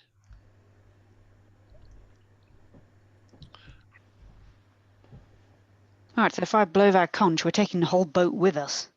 Well, you really think that you like you know that like the Hecaton or the boat can't be divined or something like that? You think that part of those chains is what keeps him under slumber and probably keeps him hidden, and that you'd probably have to remove those chains before you tried to teleport him out. That's my thought on it as well. Yeah. Any ideas? Well, first we have to get down there, get down to those chains. And you guys There's can a see, ladder. because they're not hiding. Far Eye and Silence, when you guys like come up, you guys can see that like there are 2 guards down here, Is that all? Just 2 people? as far as you can tell, and they, at least in this area, and you can see that like these 2 guards, like Hecaton's massive, and they're walking like around the edge of the hull where it's kind of curving up. You can see the curvature of it, and they're walking around the edge as a walkway on like these beams that run laterally, right? They're just walking on these beams, and you can see that one of them has kind of approached closer to where you are. He's probably likely the one that shouted, and you could see he's still kind of looking up to make sure that it's closed again, behind you. But they don't see you. They're fucking passive perception. There's no way they can. Actually, do you know what? You guys have made your way into a new room. I'm going to get both of you guys to roll perception, and it's going to be with disadvantage because you're going like down a ladder. Like it, I think it would be hard.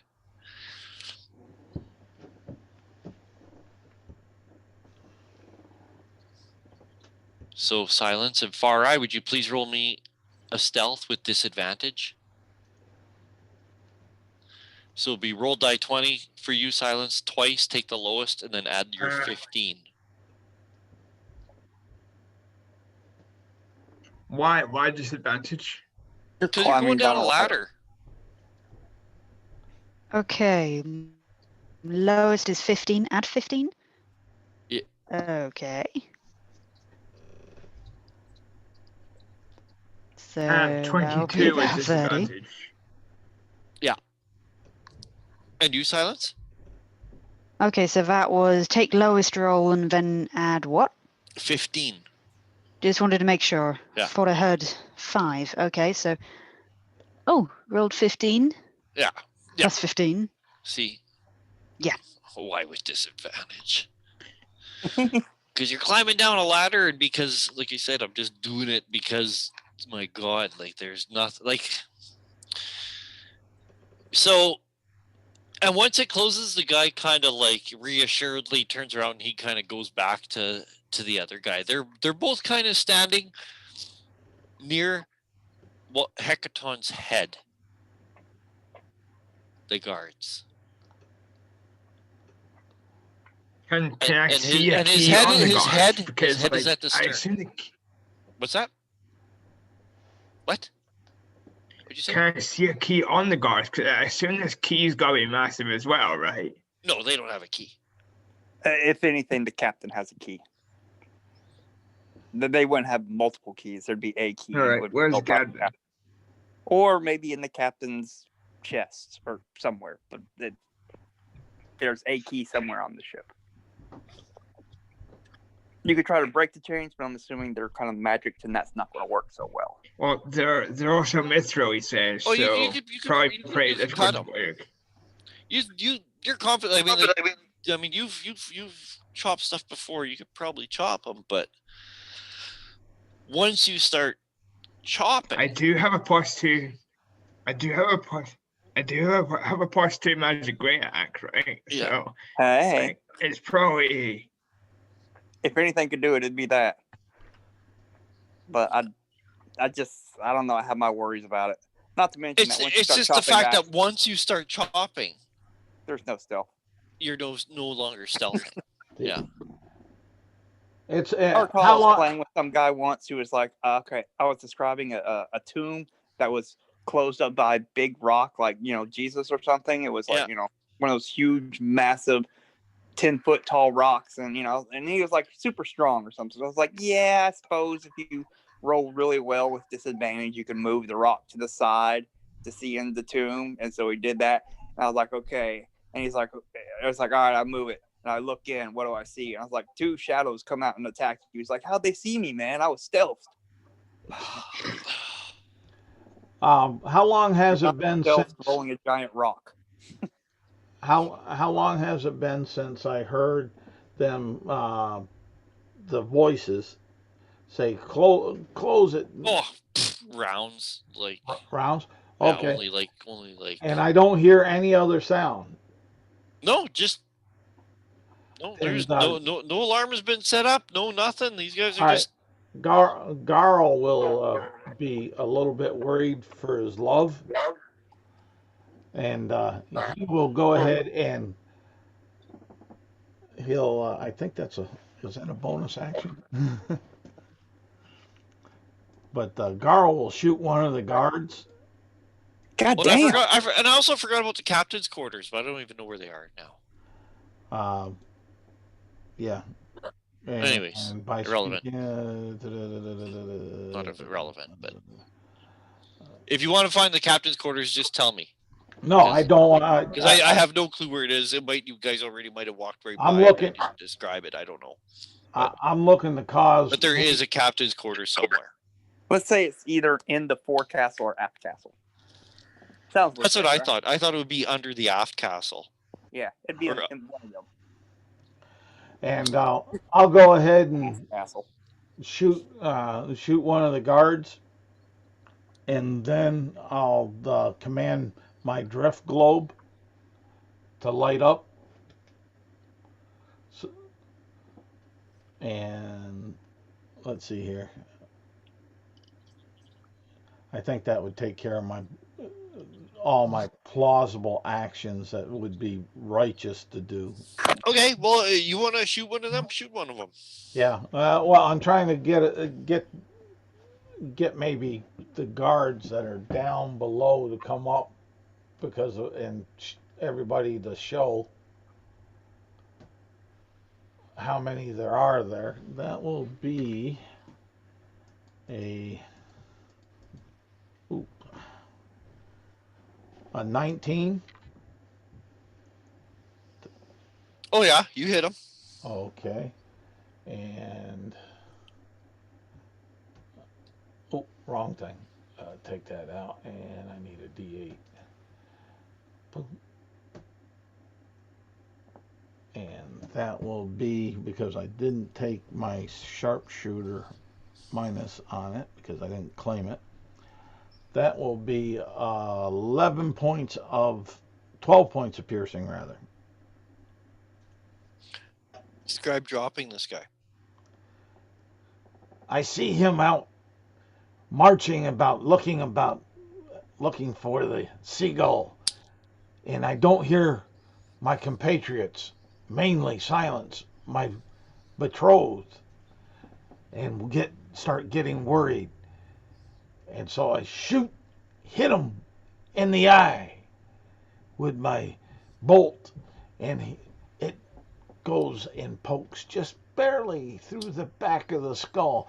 He withers in his spot, his knees becoming like rubber, and slumps on down. And Garl, with his commanding his drift globe to light, will stand up and say, "Ha! Garl, the Slayer, is here upon you. Come and get me if you think you are bad enough."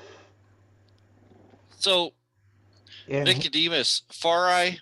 I see him. Farai goes down into the cargo hold.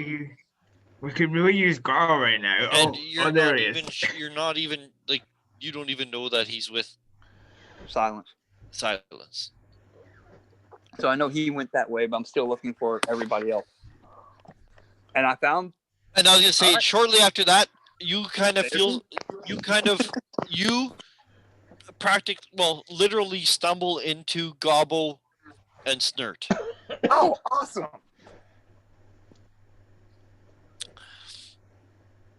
When take my priest, you see light come ahead from the bow of the ship,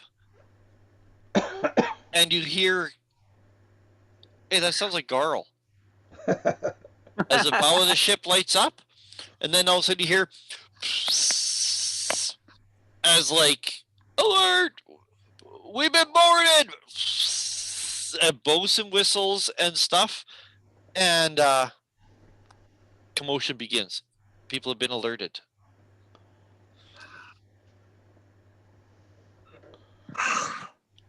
So much for stealth. Alright. God damn it, and I was going to pretend to be the fucking helmsman.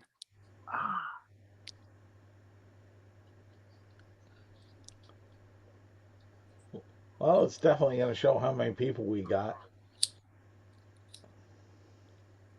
You know, we could just murder everybody on deck. Well, I'm not looking to murder. I'm looking at trying to open opportunities to get somebody free. We can use someone to pick that lock, or we need to find that key. Ships are easier to search when everybody's dead. Silence and Farai. You hear this commotion. You hear like the screech of alert whistles, and the two guys are and then you hear like voices, emotion, stomping of feet, and you can see that there are other crew coming out of crew places. And an alert has been whatever, but the 2 guards don't leave. They're actually joined by 2 more guards. Damn. I don't And know then you that. can hear feet and stuff like that, and there must be like other ways up to the upper decks too and stuff, but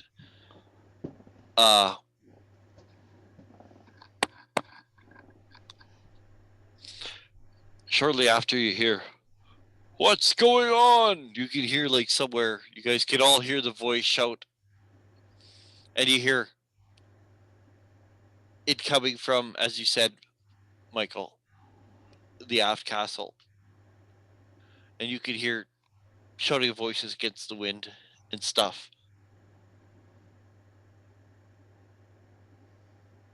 And the whole place has been... Eventually, I don't know what you guys like. 10 more crew members come out. Sorry, 8 more, because 2 stayed down. So there was 8. There was 8 in the orc, and then 1 got died. Yes. 8 more came out. So there's 15 in the orc on the upper deck. It's one of them wearing And there's 4 captain's down hat. below. 4 down And below. it sounds like you can also hear the voice of the captain now as well. What's going on? All right. I want to tell the goblins to watch the aft castle and see if there's a lot of activity. And if anything happens to your king, defend your king. Otherwise, stay right here where I can find you hidden. And Boy Scout salute. Huh? Boy Scout salute. Yeah. And I will make my way back to the aft castle. Sneaky. I want to try to see the orc and the captain together. Okay, you make your way back there, and you could see that the orc at the helm is talking to a human. Human? Okay. Very unhappy looking human. Does he have an eye patch or a Also, no. Also with the slicker and stuff, but over top of what appear to be wizard robes. And you can see that's not that good. That you can see that he's talking to the orc, like kind of leaning against the wind, and the orc is still at the wheel. And you can hear, "You ignorant fool, we're in the middle of nowhere, and yet we're boarded. What's going on?" Ooh dear. And it's like, "I don't know, he's trying to explain, like, but the new guy, the captain, yeah, and this orc have no, like, he's referring to him as like a savage and like ignorant fool and waste of skin and like and they don't like each other.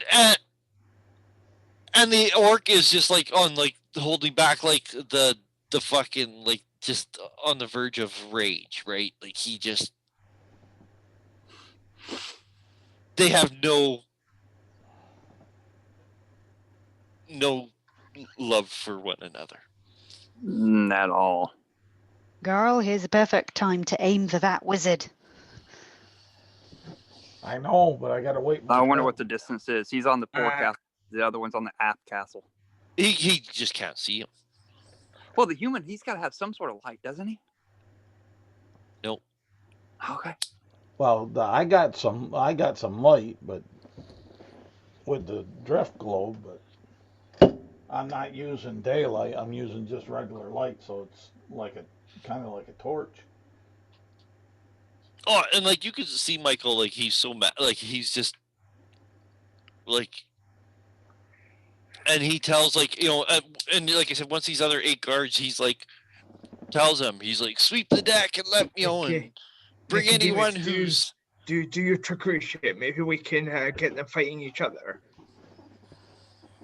Possible. I mean, it's dark. We're going to confuse anything. Perfect time for something like confusion. Or somebody who could disguise self and look like somebody else. So, Silence of Far Eye. The two guards are joined by two guards, and you can hear there's a commotion. And they're even talking about, like, what's going on? Oh, apparently we've been boarded, and they're searching, they're trying to find, but he's like, yeah, some tracks we, could be found, like, but it's not like, because there's kind of precipitation, kind of freezing rain, right? So you can tell, oh yeah, look, someone has moved, but they can't get any information from the prints. It's too sloppy, too slushy. There's too, and you guys are too well magically hidden. And then you hear like the orcs say, well, maybe your master can tell you where they are, because we can't find them in the dark in this weather. Is that They Warhol? must be using magic. Why don't you figure it out? And he says, very well, I will. Is And that he Warhol? casts Detect Magic. I'm glowing. Michael, you see him cast Detect Magic. Okay. I wonder if Detect Magic helps with. I mean, generally it's like you can detect. And he says, come with me, he says to some guards. Oh, okay. So, all right. This is what I'm waiting for, I think.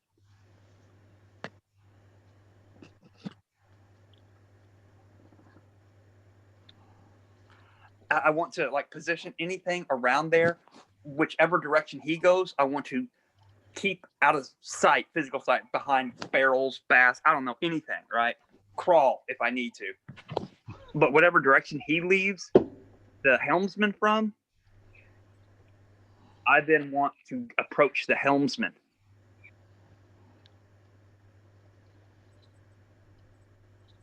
Disguise self as that guy. See, I opened up the opportunity for you.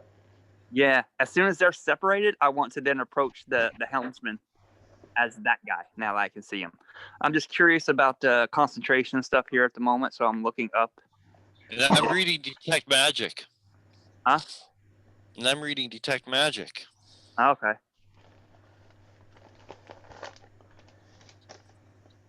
You sense the presence of magic 30 feet around you. All right. I want to keep I want to sneak, so I'm assuming that would be roughly 30 feet. I don't want him coming near me. And I'm assuming I have to do a thing.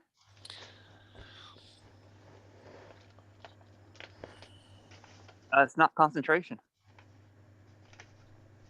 So I don't know if Pass Without Traces or not, but Disguise Self isn't concentration, so it doesn't matter. I can at least keep both of those up at the same time, even if Pass Without Traces. What were you casting, Michael? I want to Disguise Self to appear like the captain and approach from the other side, the helmsman. And I want to engage the helmsman in a sort of I want to talk to the helmsman as the captain.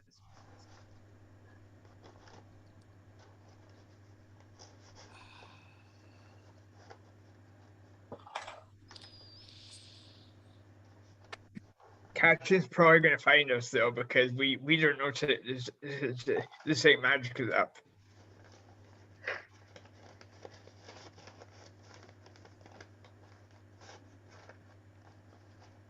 Yeah, Kate. Yeah, because the captain is doing Sweep.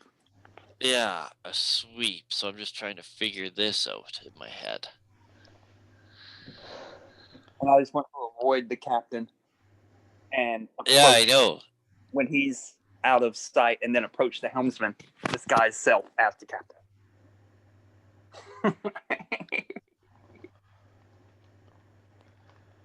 I wonder if the captain has the key hidden in his beard. Captain doesn't have a beard.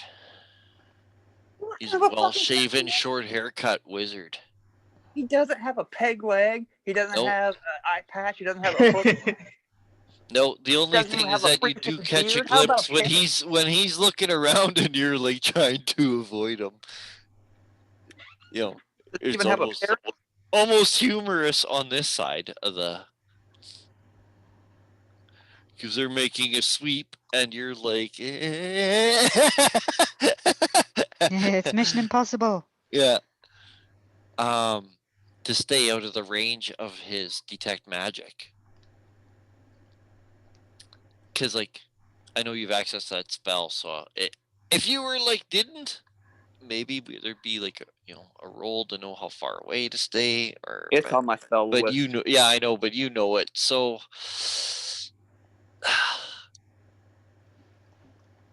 Now, just a question. let's put it this way: roll me a stealth. Now, just a question.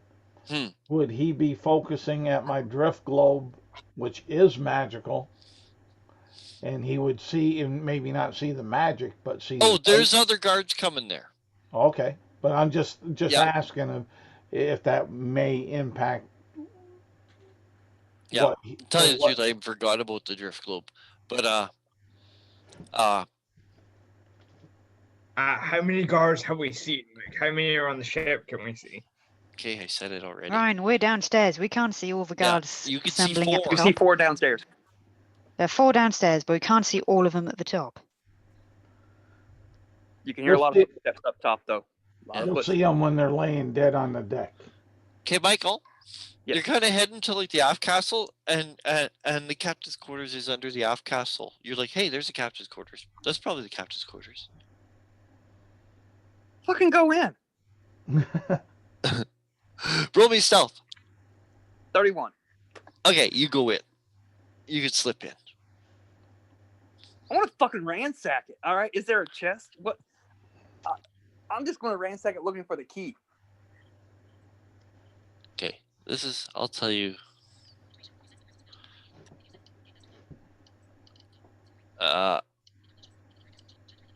Where is it here?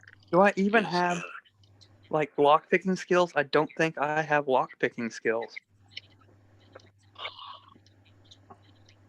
What are the odds he just has a key lying on his bedside table?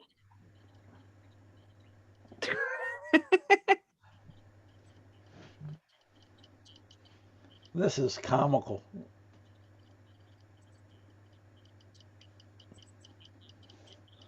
Two locks that need to be picked, and the major distraction's the only one that has the skill to do it, or even attempt it. Eh. Okay. It kind of is, right? Yeah.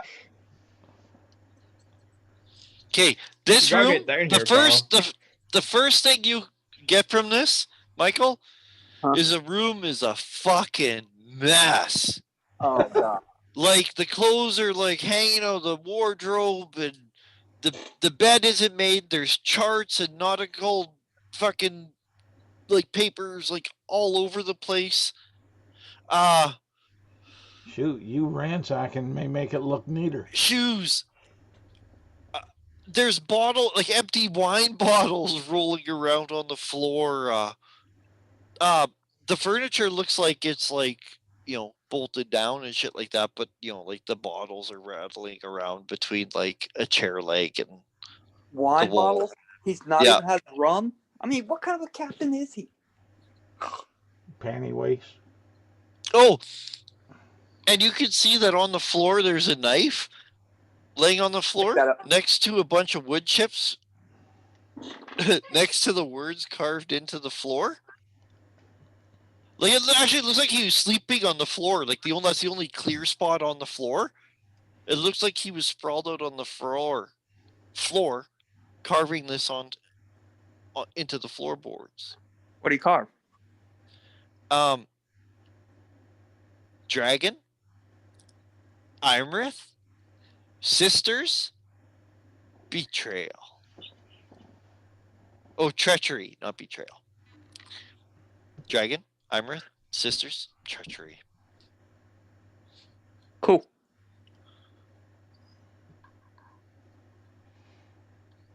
No idea what that means. Yeah, you do. Garl Dragon. does. Imrith is the blue dragon. Yeah, I got that. And Sisters. she was Treachery. being Ceresa's sister. All right. Okay. Yeah. Anyway, They got it. betrayed her.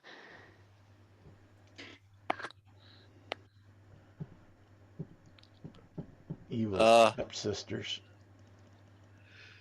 I was thinking the sisters of Imrith, like whoever her dragon sisters are.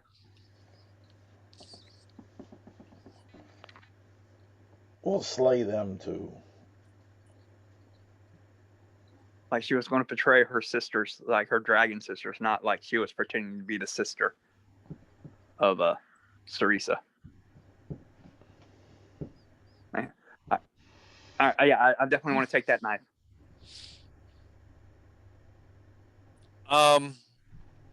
Yeah, you can. Alright.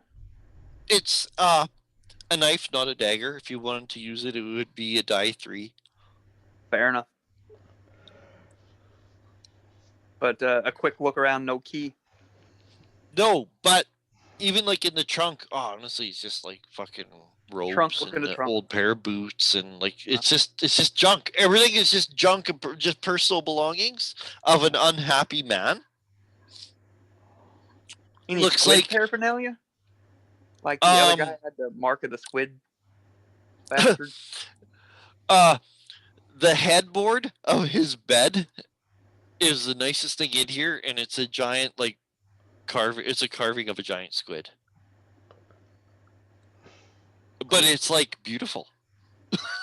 It's like masterly carved and highly polished. You can see it's like been polished with oils and beeswax, and it's just it's the most valuable thing in here. Is like the headboard, but it's big, and it's a big fucking fancy squid, and it's the only and it kind of looks weird. It's kind of out of place because even like the rest of the furniture, like in the night, like there's a desk here. The desk is just a desk that you would find on any ship, but the drawer in it is locked. God damn it! That's where the key is. I want to take the knife and just fucking pry it. I don't want to spend much more than a minute. Roll me a dexterity or a strength athletics with advantage, please. Okay, I have athletics. Yeah, with advantage for the leverage, like it'd be the same as a crowbar. Thank God for advantage. Hey, 23.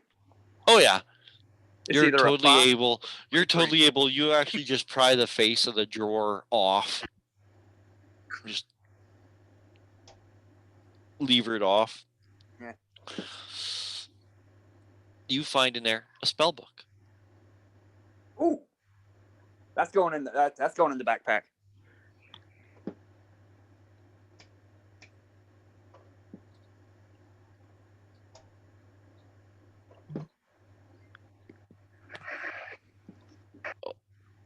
Oh, and that's really the only thing that they say for treasure in here, Michael.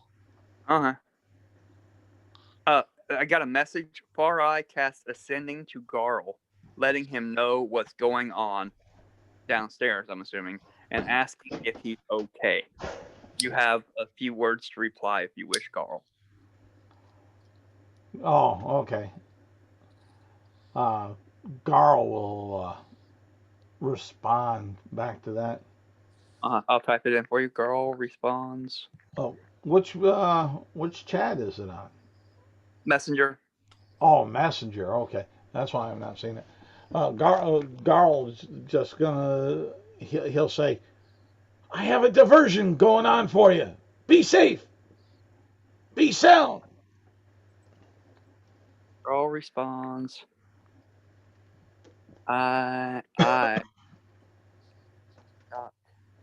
Oh, I see why. Because Ryan's not in the Zoom. Okay, let's put it this way. I'm sure Kath wants to go. It's 4:00. Ryan dropped out. This is it's getting a bit late for me. This is a point where we'll just continue it next week. We'll call her there for this week and Not a bad place to cut it. Yeah. Continue it at this point.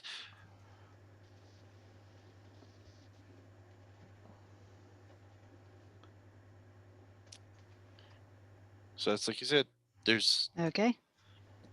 Bit of excitement for next time. 15 guards, the captain, and the half orc above deck. Most of the guards and the captain are looking for you guys to detect magic. Garl's at the bow with his drift globe. And like I said, I mean, they see the drift globe, but they don't see Garl, right? That's the problem. Anyways, that's it. We'll just call her there. 4 guards down below with Silence and Far Eye. Okay. No, we really could take these people. Maybe. Hopefully.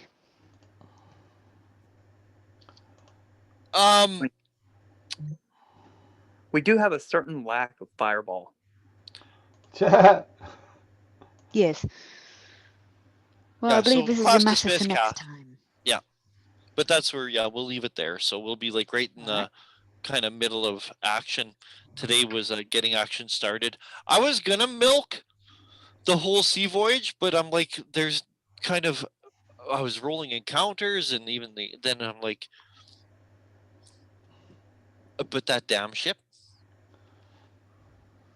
you could outrun anything. And even like the bad weather, well, that doesn't stop you. Calm weather, that doesn't stop. Nothing stops you. You don't got to Kind of fuel messed up. up your plans. No, they didn't mess it up. It just gave me no reason to. Do you know what I mean? Most other people, if you'd have to, okay, well, now how do we get there?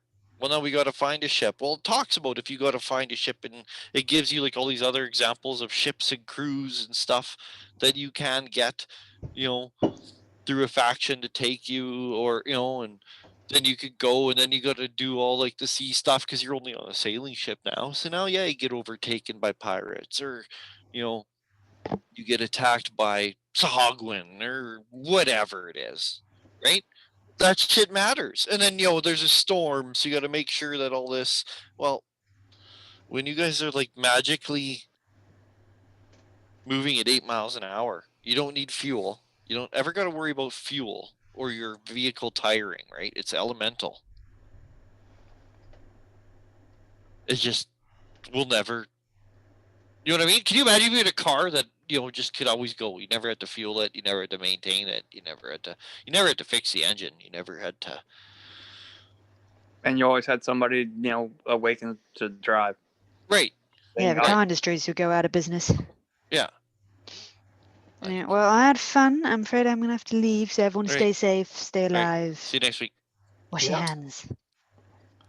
All right. You Bye. You do the same, Silence. I will. Bye. Bye.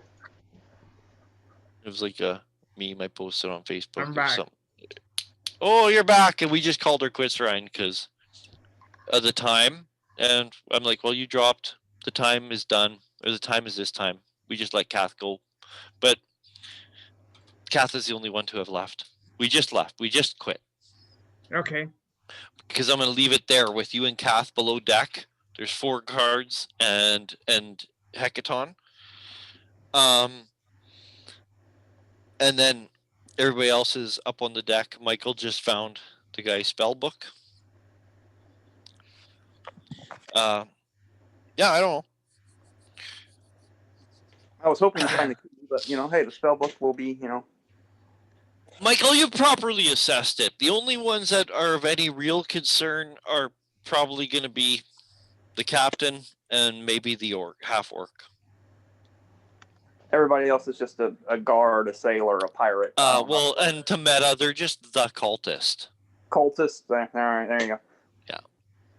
Now, if we had a fireball and a way to just, mass eradicate people, this would be not a problem. But we don't really have a mass eradicate people type thing. Silence uses her sleep quite. This would be a Sleep would be situation for her effective. sleep again. Spiritual. Because I think, weapons, spiritual guardians would be. And again, effective. Not to meta, but I am. So I'm not even going to say not to meta. I think like cultists are only 9 hit points or something. Yeah. A spiritual guardians would be okay. Well, sleep would put them down.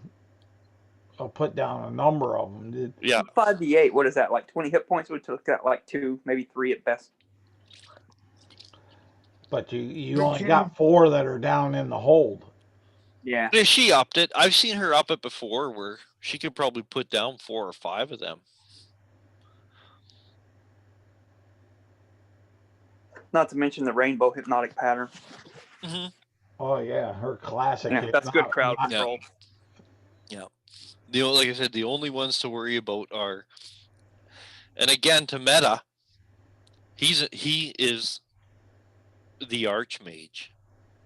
Oh, son of a bitch. Okay. That sounds badass. You got nothing with spell slots.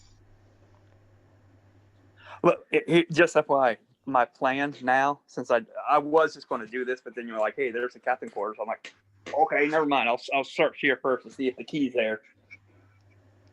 But the plan, just FYI, the next time I get to go, I'm going to disguise myself like the archmage. I'm going to walk up to the orc and stab him with that knife I just picked up.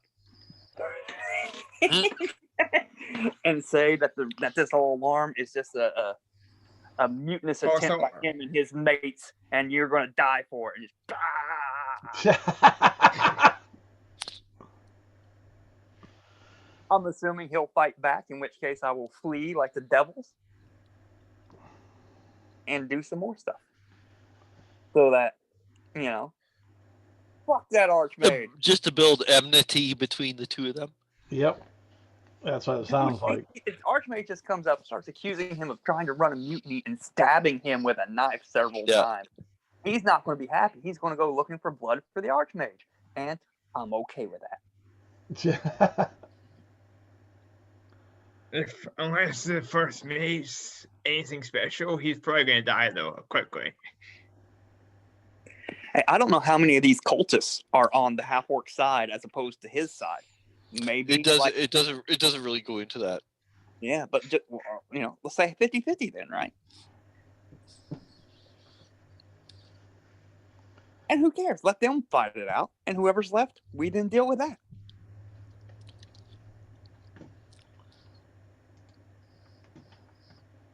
Yeah, I'm just going to walk up, disguise as the archmage, knife, claim he's mutiny, and I'm going to have him keel hauled.